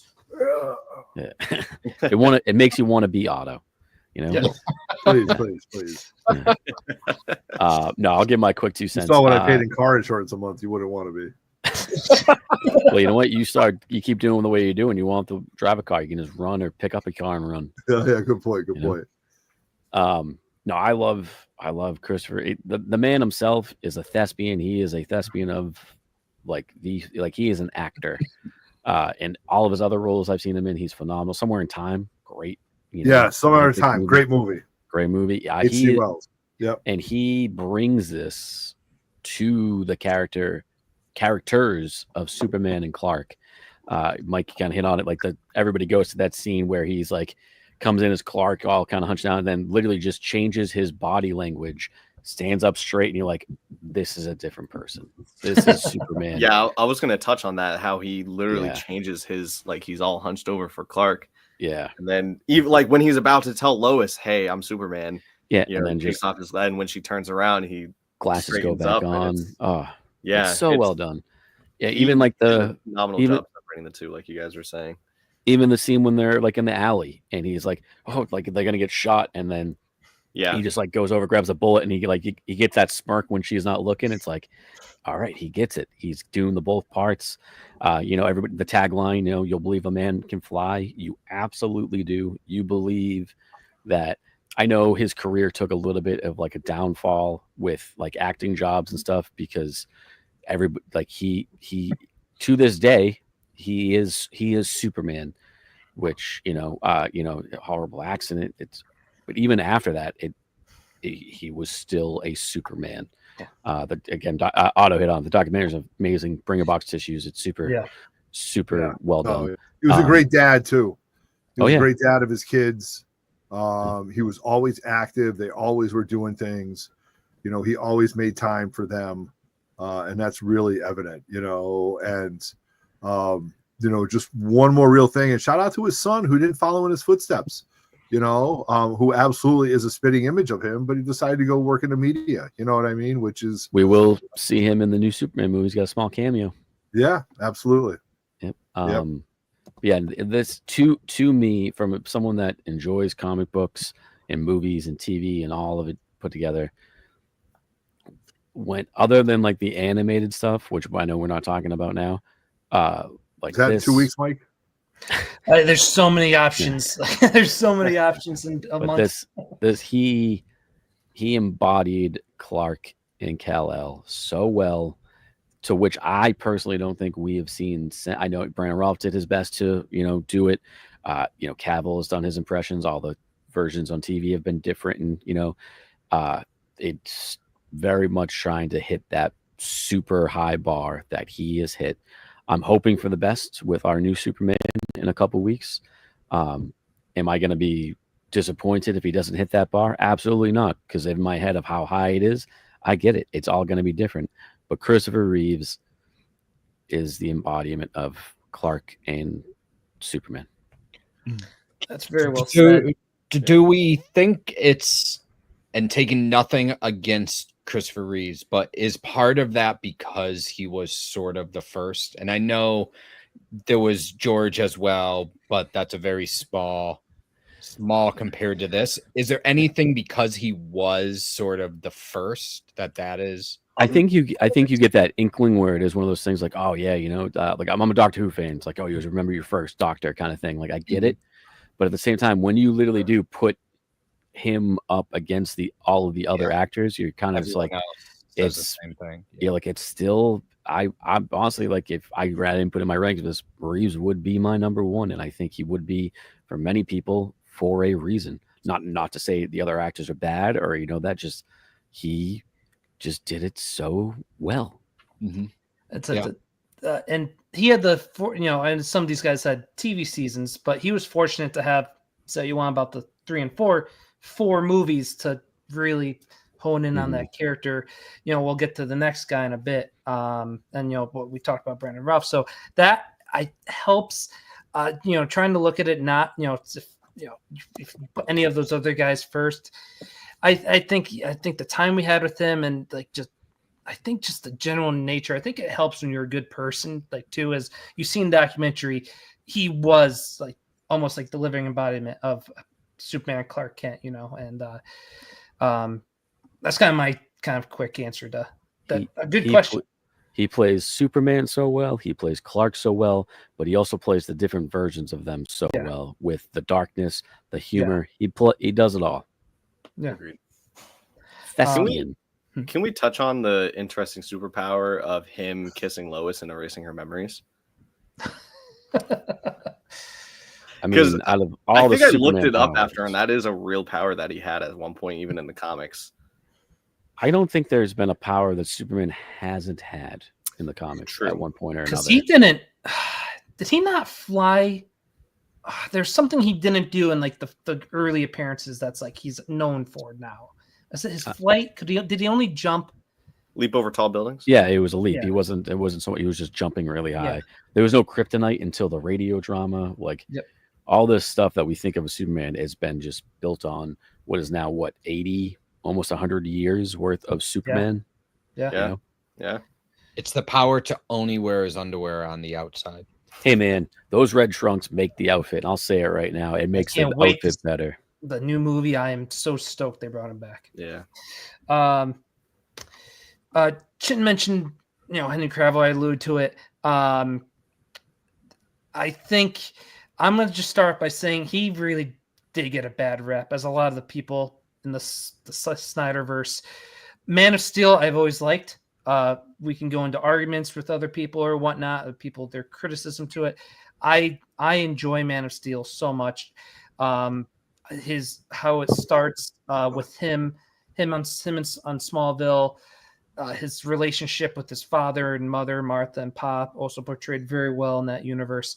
The scene of him, at the truck stop, the bus stop, the biker bar, then what he does, he gets the vengeance, he gets that guy back. The only way Superman would. I wish we got more time with him as Clark, because we're talking about how arguably everyone else prior had a very good, had a chunky role of Clark Kent in all their portrayals. You have, I also don't hate BVS. I have my qualms with it, but it's such a disservice to the character of Superman and characters Superman and Clark, the Cavill's portrayal, and to his second movie, he's got to share it with the introduction of the Batman and Wonder Woman, what that movie did. But when he is Clark, I think he does a good job. Less of the goofy, but he's got that genuine, like, kind nature. He wants to get the story. He wants to do his job and do it right. Him and Amy Adams, I think, have a great chemistry together as well. I love that we got to see the black suit in the Snyder Cut. I love when he shows up and when Steppenwolf with the axe, he goes, not impressed. Like, he did that. He's got that cockiness to both his Clark and his Superman. You never say never about, what's going to be the future of him, but I think he got a bad rep. I would have loved to see him with 2 films, let alone 4, like Christopher Reeves had. But I am a Cavill and Man of Steel. Crypto's here. Crypto's here. Oh. Chin, how about you? I always said the Snyderverse, if that's what you want to call it, the best thing it had going for it was its acting, other than Ezra Miller, which was just horribly miscast from the beginning. The only one Snyder didn't cast. Sorry. Oh yeah, Cavill plays. He plays a very good Superman. The little bit of Clark we see kind of in BVS is fun and good. I enjoy him quite a bit. Some movies in the Snyderverse were better than others. Man of Steel itself, I enjoyed for the most part. It was kind of the first sci-fi Superman we kind of really got, which was awesome. The first half is all, I like that. Great. The biggest complaint I have with Man of Steel in general is Jonathan Kent. I hate the portrayal of Jonathan Kent. don't get me. I love Kevin Costner; he's a great actor, you know. But the portrayal of like when he's like telling him like maybe you shouldn't do that, maybe you should have let those kids, you know, go down in that bus. It's like, what? That is not Jonathan Kent, and that's changing Superman. And I get you're going for the edgier, darker tone, which I don't agree. I mean, you want to do some stuff with Superman, edgier, dark, great, but the overall tone of your Superman should be what he talks about his symbol represents. It should be hope. It should be brighter. It should be for the betterment of people, for, you know, and just, you know, living beings, if you will. But I think Cavill does a good job. I enjoyed him quite a bit. Out of all the acting, he was probably one of my favorites, which I thought, you know, like I said, it was like the best thing the Snyderverse had going for it. I kind of with you, Mike. I do wish we saw a little bit more of his Clark. We get more of it in, you know, BVS and stuff like that. But you know, even like his humor, like I love like him and, you know, Bruce joking around, like, oh, like, how'd you get it back? Oh, I bought the bank, and like just him smirking and being that small town boy. Like I enjoy that stuff, and I think he does a great job. He's a phenomenal actor in everything else he's in, as well as this. Do I think everybody gets upset that, you know, DC's redoing it and stuff like that? But I'm okay with that because it means Henry Cavill's not going anywhere. He's still acting. He's still killing it. You know, would I like to see him in another superhero role? Absolutely. Give me, you know, put him in something else. This man's too good of an actor not to use in something else. And to add on how great he is, when he was in the A Witcher, he was amazing. He's great. He's oh my god, he's him follow, like everybody laughs about the Justice League with like the horrible CGI, which is very true. Guess what? I would have taken Mission Impossible Fallout over that movie 1,000 times over.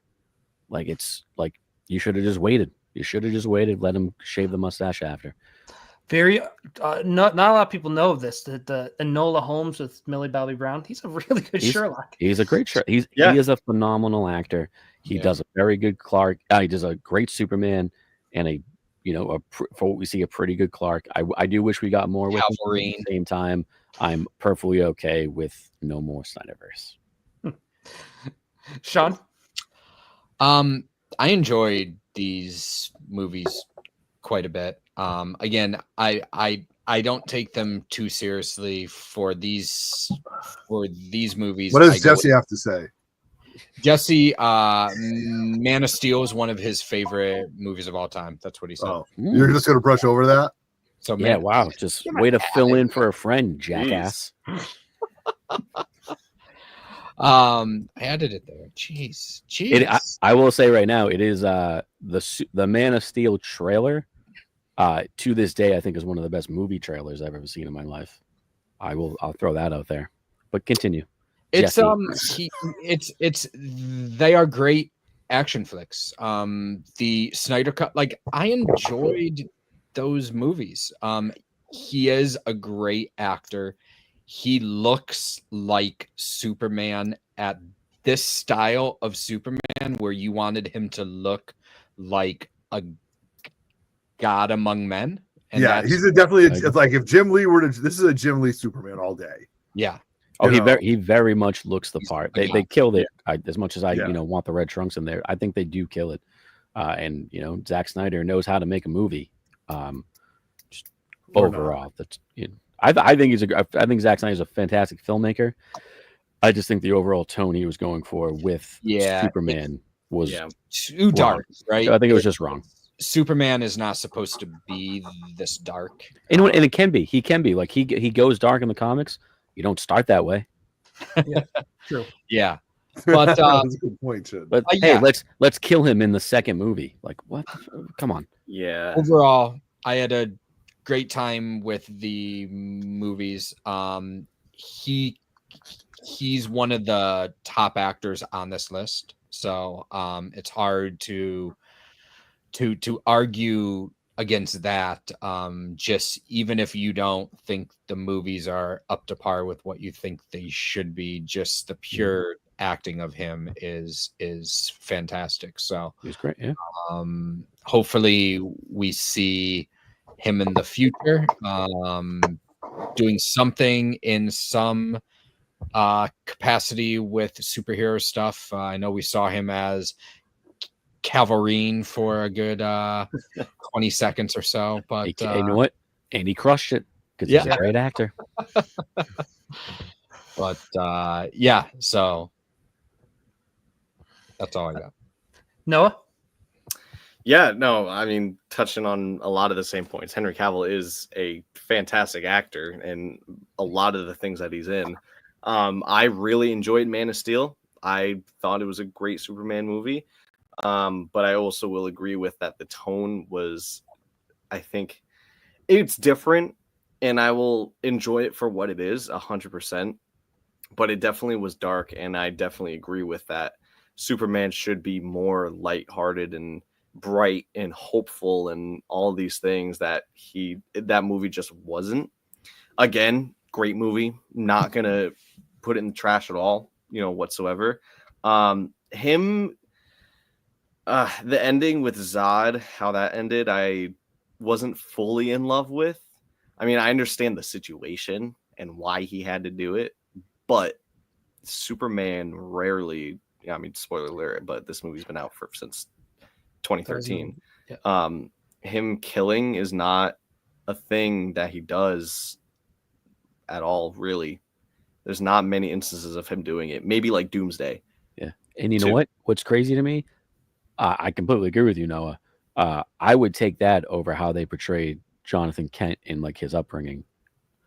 I accept him killing Zod more than that. My dad always makes the point, and I don't think they should have done it. I don't think Superman should kill, kind of thing. No. But I'll just throw that up there. Sorry. The ways of the many outweighs the need of the. I just butchered it. The ways of the many outweigh the needs of the few. Yeah. The second Michael. You started that quote, I saw Otto do. Your red shirt is coming, Michael. Your red shirt is coming. Sorry, but so I kind of go to that, and he's still somewhat a new Superman. It's almost that's true. I will agree with that. Yeah. It was overall. It was the whole tone of the movie and everything with it. Also, the pacing of his story arc through all of the movies in general, I feel like it was butchered. I feel like they rushed into. Oh, it's very quick. Batman v Superman should not have come immediately after. They kill him in the second movie. Right. And then the Justice League, they all that was way too soon. Oh yeah, way too soon. I mean, it could be from us being spoiled from Marvel. It definitely they'll deny till they want, but it's very much Warner Brothers being like, "Hey, we got to compete. We need our team movie. Put it out there." Right, but you can't just do it. You got to do it right. Yes, I'm not sure the timing of it, but I know they were going through a large merger at the time. It was Warner Brothers every 2 years. I shouldn't say it's Warner Brothers. It's AT&T. AT&T should have no business with comic books, and they do, and it upsets me. Yeah. Well, now it's Discovery, and now they're finally splitting up. But this could be a whole nother. AT&T still owns Warner Brothers. They still are. I can't keep up with it. Sorry. They shouldn't. I'm not gonna. I'm gonna get. This is where I'm gonna get heated, and that's not what it's about. Otto, Superman. Cavill. Oh. Why didn't we talk about Krypton? I did. Okay, I said that was like. I get. All right, Chin. I will acknowledge your dislike for Kevin Costner as he was perfectly fine. He was great. All right. I get that. But can we not talk about Russell Crowe as Kal-El? Yeah, I thought that was good. Yeah, as Jor-El. I'm sorry. It was that part of Krypton, the politics of it, what they did about that with the Codex and the military. I mean, that takes a lot of we are world building here, people. You know what I mean? I am giving you a planet, a world with politics and military. This takes a lot of time. So everybody slow down. Let's find out where this all came from. Let's get them to Earth, and then we can do that. So, should it be 2 movies that they could have done this? Yes. Could they have spent, more time with the Russell Crowe? I would have liked to see it. I like the world he's building in this a aspect of ton. it. You know, he still Yeah. comes back. He's like the Vision he sees, and he's phenomenal. yeah, And like the no, whole I get sci-fi, it. I get it. great. But the military, the Phantom Zone, that was great. They wrapped a lot into this movie, which is difficult to do when you have a character as heavy as Superman. I will give credit to the bar scene, which was very reminiscent of the diner scene. Good And him, with I think his name was Rusty at the time that he got into the fight with at the diner when on his way to Alaska. But great stuff that they tried to do with this. And again, it was too much. What's his name is Lex sucked. I was just about to say something Jesse about that. Yeah, Eisenberg. I did not The like Jesse Eisenberg was awful, terrible. I get, you know what? And it's not him. I get what he was trying to do, a different take. Not what you want as Lex. He was more jokery. It's a different version. Jokery, too rich, Yeah. you know what I He's mean? Like, great actor, fantastic actor. phenomenal Using his actor. legs, Phenomenal. Yeah. it just it wasn't it. They Like I teased said- yeah, it it just didn't work. And again, I will say this to my dying day, and I learned this from one of my mentors: you have to have the villain to drive the story, and Mhm. Jesse I wasn't 100% the agree villain. with This that. was a storytelling character Well, development. he's not even movie. in Man of Steel. No, he's not in Man Right. of Steel. The only Right, so- Superman movie He's in- is Hackman in 3. Good question. I think I know he's in at least 2. Yeah. He's in So 1, 2, Definitely and because he's 4. in the first, and then he's in Quest for Peace because But you he's know the what? one that created the. yeah. the At sun. that point, you don't even need him because you've established him in the world and you know Good what he's point. about. Right. You get it. Yeah. Yeah. Zod was amazing. The acclamation that it took. This is what I thought was interesting. The acclamation that it took for a Kryptonian to get used to our atmosphere, we have never really seen in any other movie, Yeah. and how difficult it was for him as a child. Like if you have super hearing and you can hear everything, that means what do I have to block out? You know what I mean? What do I like the mental blocks, the use of the oxygen, the way they developed that when the Kryptonians came down in the world engine to try to do that was great. The introduction of Zod coming over on the TVs, coming through it. Like when I think of an alien invasion, there was a show called V back in the mid 70s, early 80s that was like very, very Lizard attuned people. to an alien invasion, which very impressionable teenagers or younger kids thought. But when Zod comes over on the TV screens and everybody, like, that's all of us watching our phones and watching our computers getting blocked out and saying that there's an alien among you, and if you don't give it back to us, we're going to destroy your fucking planet. All right, Yes, dude, it's him. I'd be like, it's him. So I'm a fan. I'll watch this over and over again, and I won't lie. If I got time to kill, I will often put this movie on, it's Dawn on, of Justice. I'll watch it. And This there's is always definitely- something I enjoy out of it. Do I watch the whole thing all the way through? Nope. But I think it's good eye candy and good storytelling and good comic book stuff. So This is Hey, definitely one of the best movies in the DCEU. Oh yeah. Yeah, they do a good, like I said, it's with Krypton, it's a sci-fi Superman movie, and it's maybe not exactly what I wanted to start with, but you know what? I remember coming out at the end, I'm like, all right, I enjoyed it. I'm excited to see where they take this like kind of where it goes. But then just they squander it big time. Yeah, I don't. All I the don't, good they do is washed away. I don't think they. I like that term, squander. They definitely. There was no real chance of a universe here, right? It's the powers to be forced something down, and to me, Snyder probably had to do what he had. If they gave him a chance, now I think James Gunn is much better suited for it, but they're giving him like the entire reins to it, Yeah, right? carte blanche. Yeah. Now that's what it seems, right? Yeah. And like he has things laid out and not doing like Justice League as the third movie. It's like we got Creature Commandos, for God's sakes, Mhm. which That is was an awesome. amazing show. First, Yeah. Super well done. but it's like, so I give these movies that benefit of the doubt because I know it's probably the studios jamming their shit Oh. down. It 100%. very much is. That's why I always say, like, Scott Snyder gets a bad rep for it. Like Mhm. he was hired to do a Exactly. job and he did it the best he could. And there's a lot of great stuff he did. It's just overall, WB, AT&T fucked it up. And I'm gonna answer John's question in the chat. Yeah, I was gonna. John, other than maybe some of the fun TV shows, maybe just wait till next month, man. We'll see what happens next month. Yeah, if I'm being honest with you. Other than Christopher Reeves. Other than Christopher Reeves, Superman and Lois, though. I was gonna say Superman and Lois, and with Terrificon right around the corner, John, you would like that from the parenting standpoint. True. The real world aspect, the relatability of it.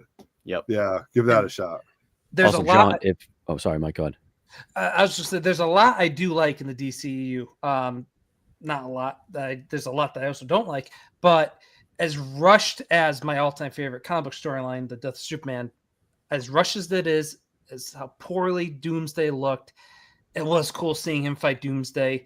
And this was before Superman and Lois. So, and then you get the death, so it's to see that on screen was great. But I'm curious, what you guys think, what did it better? I have a feeling which one, but what they do in Superman and Lois is great too. So there's things to like in the DCU, but if you want to love Superman, like we all do minus Sean, maybe, wait till the new movie comes out and for movie wise. And then, they're easy watches. The Superman and Lois show is great. John, if you want to love Superman, I know we're talking about live action. Honestly, watch the animated stuff. Watch Superman, the animated series, and watch Justice League, the animated series. That'll make you love. Not only will you love Superman, it's going to make you love DC even more. Can we say that usually the animated stuff is better than the live action? Because for DC, yes. For DC, absolutely. Hands down. Star Wars, I'm going to say it rivals because, that's the same thing. Like, Rebels and Star Wars, it's animated and live action, I think, are better. Yeah, they both kind of kill it on Star Wars. I'm not getting into that debate because I'm not sitting here for 4 more hours with you sons of bitches. we have a 12-hour car ride where we can talk all this stuff. Me and Noah are literally driving down. We have a podcast 14-hour drive next week, and he asked me a question about Star Wars. I'm like, save it. Please save it. Yeah, and then I kept going with it. I was like, no, I'm just gonna save it.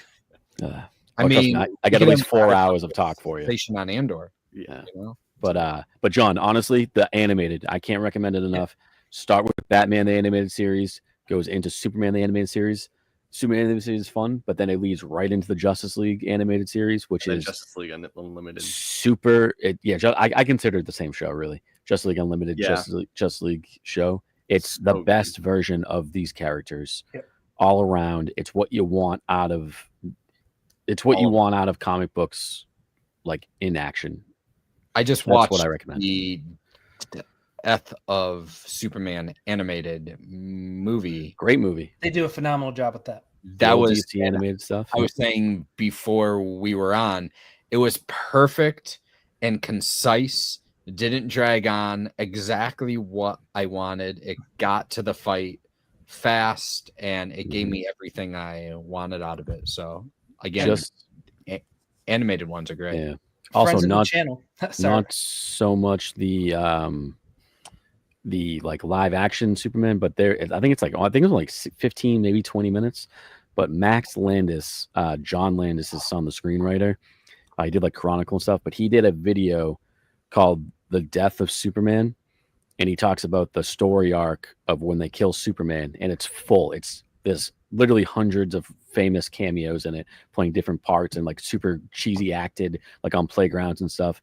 But it talks about how the death of Superman is actually the death of comic books, and it's incredible. Has everybody bought 100 copies?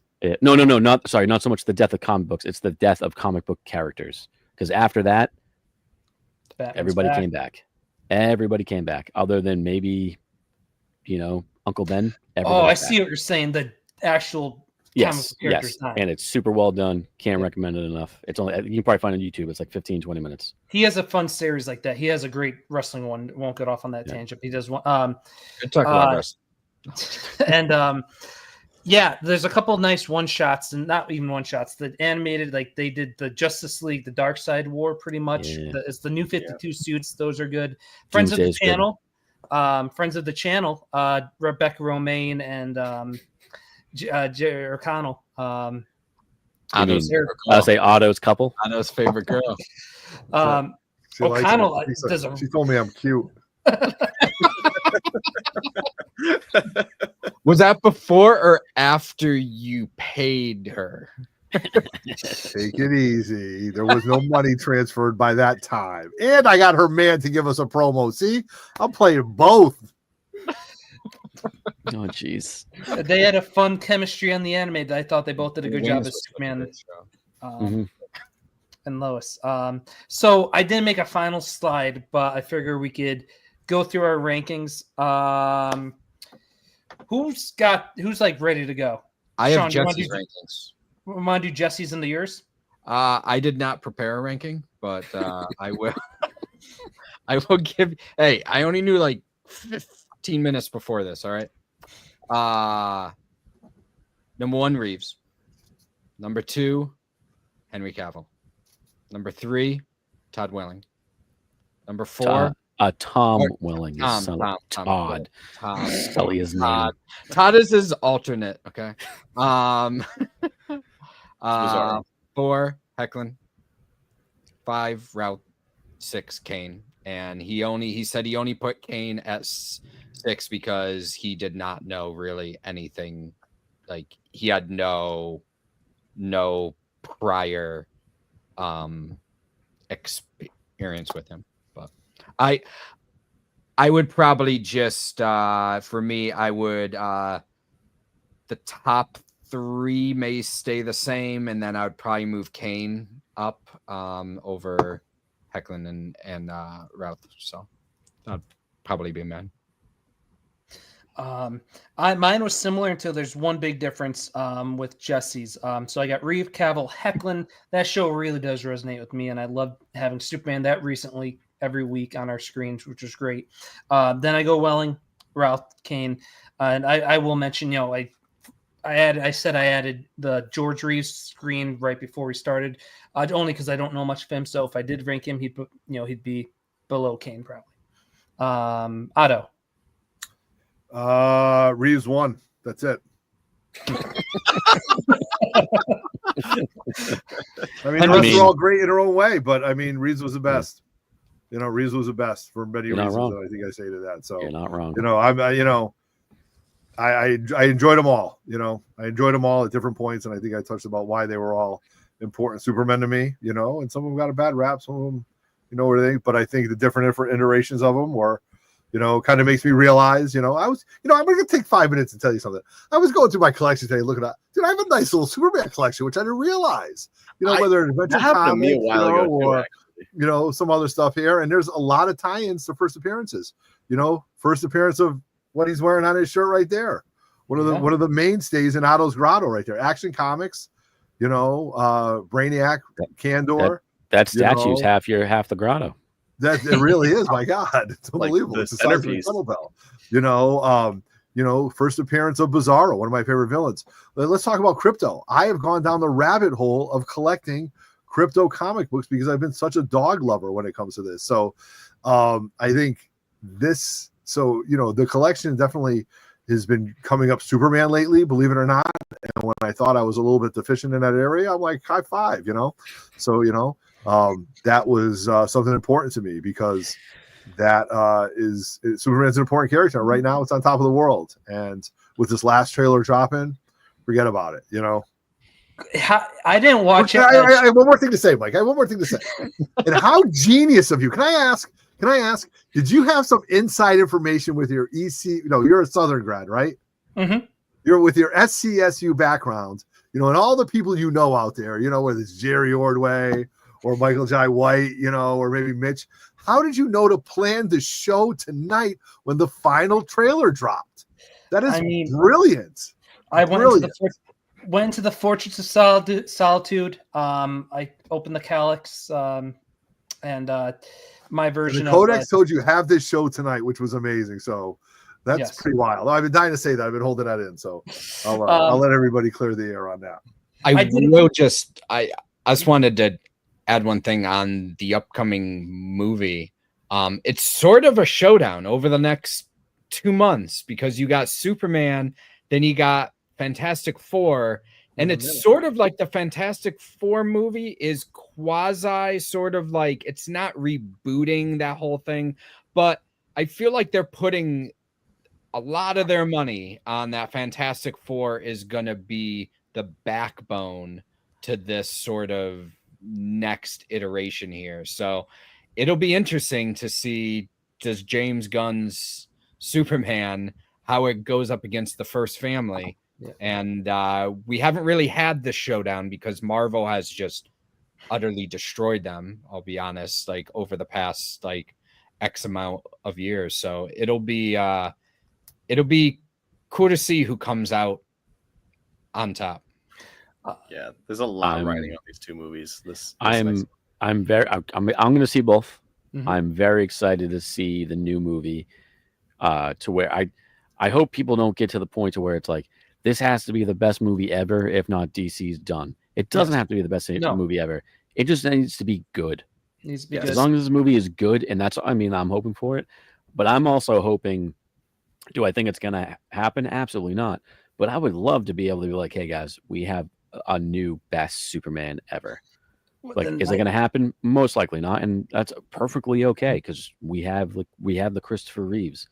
But I'm excited to see it. I'm not watching any of the new trailers. I saw the first one. Crypto's going to make this movie $1 billion, which I'm all for. It's giving me hope. It's making me excited for something. It's giving you hope. So Superman. Yeah, that's what it's supposed to do. It's giving me hope for DC movies. Something I love. Don't get me wrong. I love Marvel, but I also love DC. And a lot of people get flack for not liking. If you like DC more than Marvel, you're a geek of geek kind of thing. But like, yeah, I'm a nerd, But I'm excited because I love so many of these characters. So I'm hoping it does well. Is it Corn Sweat? Is how you say his name? Yep. Corn Sweat.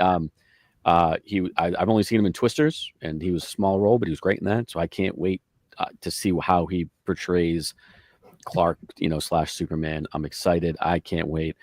But I will say, just for your ranking, I didn't come prepared, but my Reeves would be my number one, followed very close by a number tie for 2 of Greg Newburn and Tim Daly. They're not live action, but they're in there. They're But great. Brennan Ralph, Tom Welling would also be high up there. So would Cavill. There's no bad portrayal. I haven't seen a bad portrayal of Superman. I'll leave it at that. I want to ask a quick thing: is the new trailer, does it give anything huge away? Like, part of me doesn't want to watch it only because I don't think so. No. I'm already sold on It doesn't seeing give the anything movie. away, but it's going to tell you how good Lex is going to be as a villain. It gives you more It gives you more action shots, which are pretty cool. So See, I don't. The only thing I don't like seeing about a trailer this far in the game, I'm already sold on the movie. I'm going to see the movie. But if there is just a single shot in that thing, I got like a weird memory thing with it. I'm going to be the whole time. I'm like, all right, that shot hasn't happened yet. That shot hasn't happened. So it's got to play into this somehow. I don't want to do that. I don't want to do that. They are banking on Crypto hard. I mean, because he's adorable. People, honestly, like, I could probably bring my nieces or my mother to this, and they'd be like, "Ooh, that dog was adorable." Right. I think what they're doing with Crypto, with his androids, is it 8 or 4? They're giving him an army. They're giving him a team. You know what I mean? That is going to help him through this, and also with Mr. Terrific, Hawkgirl, and Green Lantern. So this is you're going to get some world building, but you've already got your team right here. So the Justice Gang. I am looking forward to Fillion. So I love Nathan Fillion. I love Guy Gardner. I can't wait. Yeah, I can't wait for that. No, you're ranking. So mine. So the only reason these 3 are on the bottom is because I don't have knowledge of them. That would be George Reeves and then David Kane, right? And then David. Yeah, and then Tom Welling. Listen, but I put Tom Welling on shit about mispronouncing a name. You don't give little old Noah over here shit. He's only 11. I'm sorry. No, I'm going to eventually stop that joke. He's 22. I'm 23. and a half. But yeah, Tom Welling, I know. Oh, more. don't take that shit, dude. Don't take that shit. No, honestly, Noah, take that because we're just all old and jealous of how young you are. Yeah. That's all it is. I'm jealous of how old you guys are because I wish I got in the game earlier than I did. No, because you're in the game at a young age. You got hair. Yeah, I do have hair. Yeah. you do have hair. Mike Yeah. has hair too, but you know, he's wearing a hat. It doesn't count. No, I wish I was around for a lot of the artists and everything that all passed away in like the last decade or so. And I wish I was around for the 90s. Okay. Okay, Oh, that I'll there's- give you. The 90s 90s were were fucking pretty awesome. dope. Glorious. I wish I was around for that. I'm an old soul in a young body. You are. Yeah. You are an old soul. Anyways, the rest of my ranking. This Totally stream off has rails here. diverged. Yeah. After Tom Welling, I would put Brandon Ruth. After him, I think this is getting into the top 3. I would put Henry Cavill, and then Tyler Hoechlin second, and then Christopher Reeve I first. respect that. Yep. Did anybody not have Reeves as number 1? No, I don't think so. All right, even Sean, the naysayer. I could not, even if I wanted to, like, I joke You around tried. Superman and you guys want to stab me for that. If I tried something with Christopher Reeves, I don't think Otto would ever talk to me again. In my head, Otto's like reaching through the screen and like strangling you. You did good, Sean. You just saved yourself for another week. I am going to rewatch them. I haven't seen them in a very long time. But I did listen Superman though, Day. I think on Max you can watch the Donner cut of Superman 2 and the other cut. You can Yeah. Watch them back to back in real time. And I would watch the theatrical version and then the Donner version. You know, Okay. so look at this guy. But anyway, I mean, he's not wrong. he's not wrong. Yeah, they're all on Max for Superman Day. I watched 1 and 2 for the first time in a while, and shame on me for waiting so long. But it was so good that it's almost like watching them for the first time again. And then And it was- if you want to be sad, watch the documentary Super gonna say, / Man. yeah. No, I still need to watch that. Yeah. That's a box of tissues for the wrong reasons, you know. But thank you everyone for coming out. This was fun as a Superman fan. This was such a blast. It was 2 hours, but 2 hours well spent talking about the greatest superhero of all time. Thank you for the chat, CT Jazz King, John Big Daddy Ross. Please let us know what you do before the movie comes out. If you do watch any of those others, animated or live action, would love to hear your opinions on those. BLC, Guy Forge, thank you guys for coming into the chat. People watching on the rewind, put your rankings down, put your thoughts, stories, anecdotes. I'd love to hear more. I could talk Superman for another 24 hours, nonstop. So thanks for tuning in. These guys are coming in. I mentioned it earlier. I'd like to do an awesome lead up to the movie and each Superman video every week. I'm thinking villains. We have a group chat going. I'll see what the consensus says, but I'm a villains guy.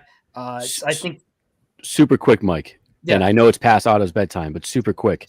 Nate, is there a villain that you guys would like to see that hasn't been done yet, other than maybe Brainiac? Because mine's Parasite. Oh, that's a good one. Are we talking like just live action? Live movies? action, yes, like in the movies or something. A really good menacing Metallo would be sick. Okay. I've got one. Parasite's a good one though. What do you got, Mike? If they could do War World or Ooh, Mongol. What Do You Get for the Man Who Has Everything? Give us an awesome Mongol. I think that would print money. Or Sean do doesn't like the DC, scene with so. the I forget Black what that Mercy? creature's name is. Yeah, Black Mercy. Yeah, that's the Black Mercy, yeah, yes. for the man that has everything. Yeah, it's Sorry, Alan Moore yeah, story. I didn't get it from the title of the episode. Yeah, that's a Alan Black Moore. Mercy, Yeah. Sean doesn't like DC. So Otto, what about you? Yeah, just skip him. It would have to be. You know what? I'm gonna go around this. I would want to see more. I would want to see more Krypton. You know what I mean? I want to see more of what goes on Krypton. What goes on with the politics of it. So that's what I would see more of. I would like to see more of the history of Krypton. I'm going to throw this out as a crazy. Sorry, Sean. I'm going to let you go in 1 second. I'm going to throw this as a crazy thing because I think they already cast Jor-El for the new movie. If I'm not mistaken, I could be wrong. It's Bradley Cooper allegedly. Oh, okay. I'm okay with that. Interesting. Okay. How crazy would it be if we get Cavill back as Zod? Let's throw that out there. Oh. I mean, how could they? What version of Mr. Mxyzptlk have we seen? I mean, that was my other one, other than Parasite. Spidlick. Other than his name, he's the best. Silver Banshee. I have a role for Henry Cavill that I think. Cyborg Superman. Cyborg Superman. Okay. Yes. You too. Oh, let's see this for later. I love this. I just want to go to bed. It's the summer of Otto. He's got no bedtime. No. Well, that's right. It is the summer of Otto. Are you done? Negative. Friday. Okay. Oh, that's right. That's right. Friday. But it has officially started last weekend. So so it has officially started. We are full on. So this is my first live show of the summer of Otto. The hand grenades, hooligans, and Heroes tour. Hose, hand grenades. No, Heroes, hooligans, and hand grenades tour. Wait till you get the shirt. Offline. Mike, you need to end this. Yes. Let me go bottom up. Oh God. Noah, you just put out a video. I'm gonna share that on my socials. I haven't yet, but I will. No worries. What's going on with you? Yeah, like you just said, I just posted a video today of King Khan. I know that was a while ago, but I'm finally had the time to get going on some of the videos I haven't put out yet. So we have that. Next one that I need to make is Little Giant. So I'm hoping to at least record that soon before Heroes, and maybe I'll edit it on the ride to or from. We'll have to see. Oh, can't wait to have conversations with you in the car as you're editing videos for 12 hours. I can talk and edit at the same time. That's even if I have the time to record the next part of that video before then. I mean, you better watch out. He'll make you edit them, like Otto makes you edit video. Hey man, Otto edits his own videos. I make my own videos. I have to edit it. All right, it's a collaborative effort over at 3MIB between me and the other bald guy. All right, he edits, I edit. Okay, all those fun thumbnails you see, that's that guy. That's him. You don't know this, Sean. So you don't know the underworkings of the intricacy. I just hear what Shinmo tells me. Oh yeah, good. I may give that man shit, but I will say he drives me crazy. I love him. His 70th birthday just happened, but he puts in a lot of work. Actually, you're gonna see a nice thumbnail of his for Friday. I'm just gonna segue. We got a Friday night show, Otto, with the special guest, Mr. Mitch Halleck. Oh, thanks. Great. That's right, Otto. You got nothing to say now. Haha. All right, dude, watch this. So listen, I'm taking over Friday night, dude. Live show, the first live show on 3MIB for the Summer of Otto, the Heroes, Hand Grenades, and Hooligans tour. It's going to be amazing. We're going to have Mitch on 8:00. It's going to be awesome. So it's just going to be terrific. We're going to hear what Uncle Mitch has to say about everything. So, Sean, he didn't tell me you were setting up there. Where? Terrificon. Yeah. Yep. No, I'll be there with Adam. No, I'm pretty sure he gave us your booth though, so you can't. Your name's not on the list. I talked to him about 10 minutes ago. Oh, thank you. He's got my money. Before I move on to Sean, Chin, I don't anything else that Chin you want to talk about the show? Like you kind of already have, but anything else with 3MIB or your personal channel? This Friday, be there live. Mitch Halleck, he's always a great guest. I can almost guarantee you listen to his stories. It's amazing. But then me and the boy Wonder over there, driving down to North Carolina next week, actually, less than a week, actually, exactly a week from today. Yeah. This honestly, in 7 days from now, almost to the hour, we should be in North Carolina or pretty damn close to it. But we're going down to Heroes Con, both for the first time. I can't wait. I've already spent way too much money. I'm coming back with some crazy art, so look out for that. But be sure to look out because I guarantee you we're going to probably vlog the road trip and all that fun shenanigans. And then it's a 3-day show of craziness that will probably end up between 3MIB, his channel. There'll be a bunch of great content, as well as how much we hate each other on the ride home. It's gonna be great. We're gonna vlog it all, every moment. You're gonna just see a video of me in the car as Noah's like out the car as I just leave him like somewhere in Virginia. Yeah. So guys, I was left behind. Need a ride. Yeah, I was in the bathroom and he forgot. And then No, it's gonna be a fun time. Yeah, I can't wait. Otto, shout out again. Happy belated birthday. Shout out. Thank you for helping me, giving me the inspiration for this video, the idea. I really appreciate it because this was a blast. You kind of already mentioned, but anything else through MIB on social medias you'd like to say before I move to Sean? No, just as we get closer after Mitch's show, we're going to be releasing our new 3MIB t-shirt for Terrificon. So stay tuned to the channel for that. So it's super cool. It's a super cool idea. Super cool. Yeah. Super cool. It is a super cool idea. Okay. Well, that's all. Let's just get Sean. Thank you for coming on. And they kind of said you'll be setting up at Terrificon. You and Adam always have a killer booth. Always bring fire books.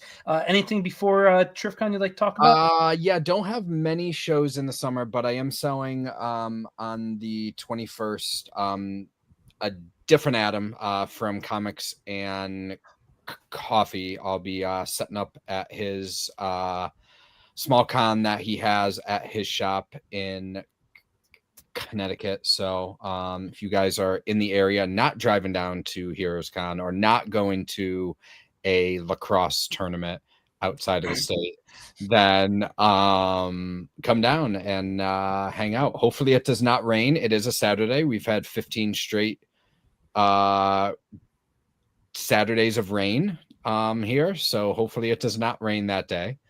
But yeah, that's about all. And then just hanging out during the summer and then getting ready for Terrificon, which sort of jump starts the con season because the summer's a little slower, but I feel like that time frame sort of jump starts a whole bunch. So looking forward to that. Righteous. Awesome.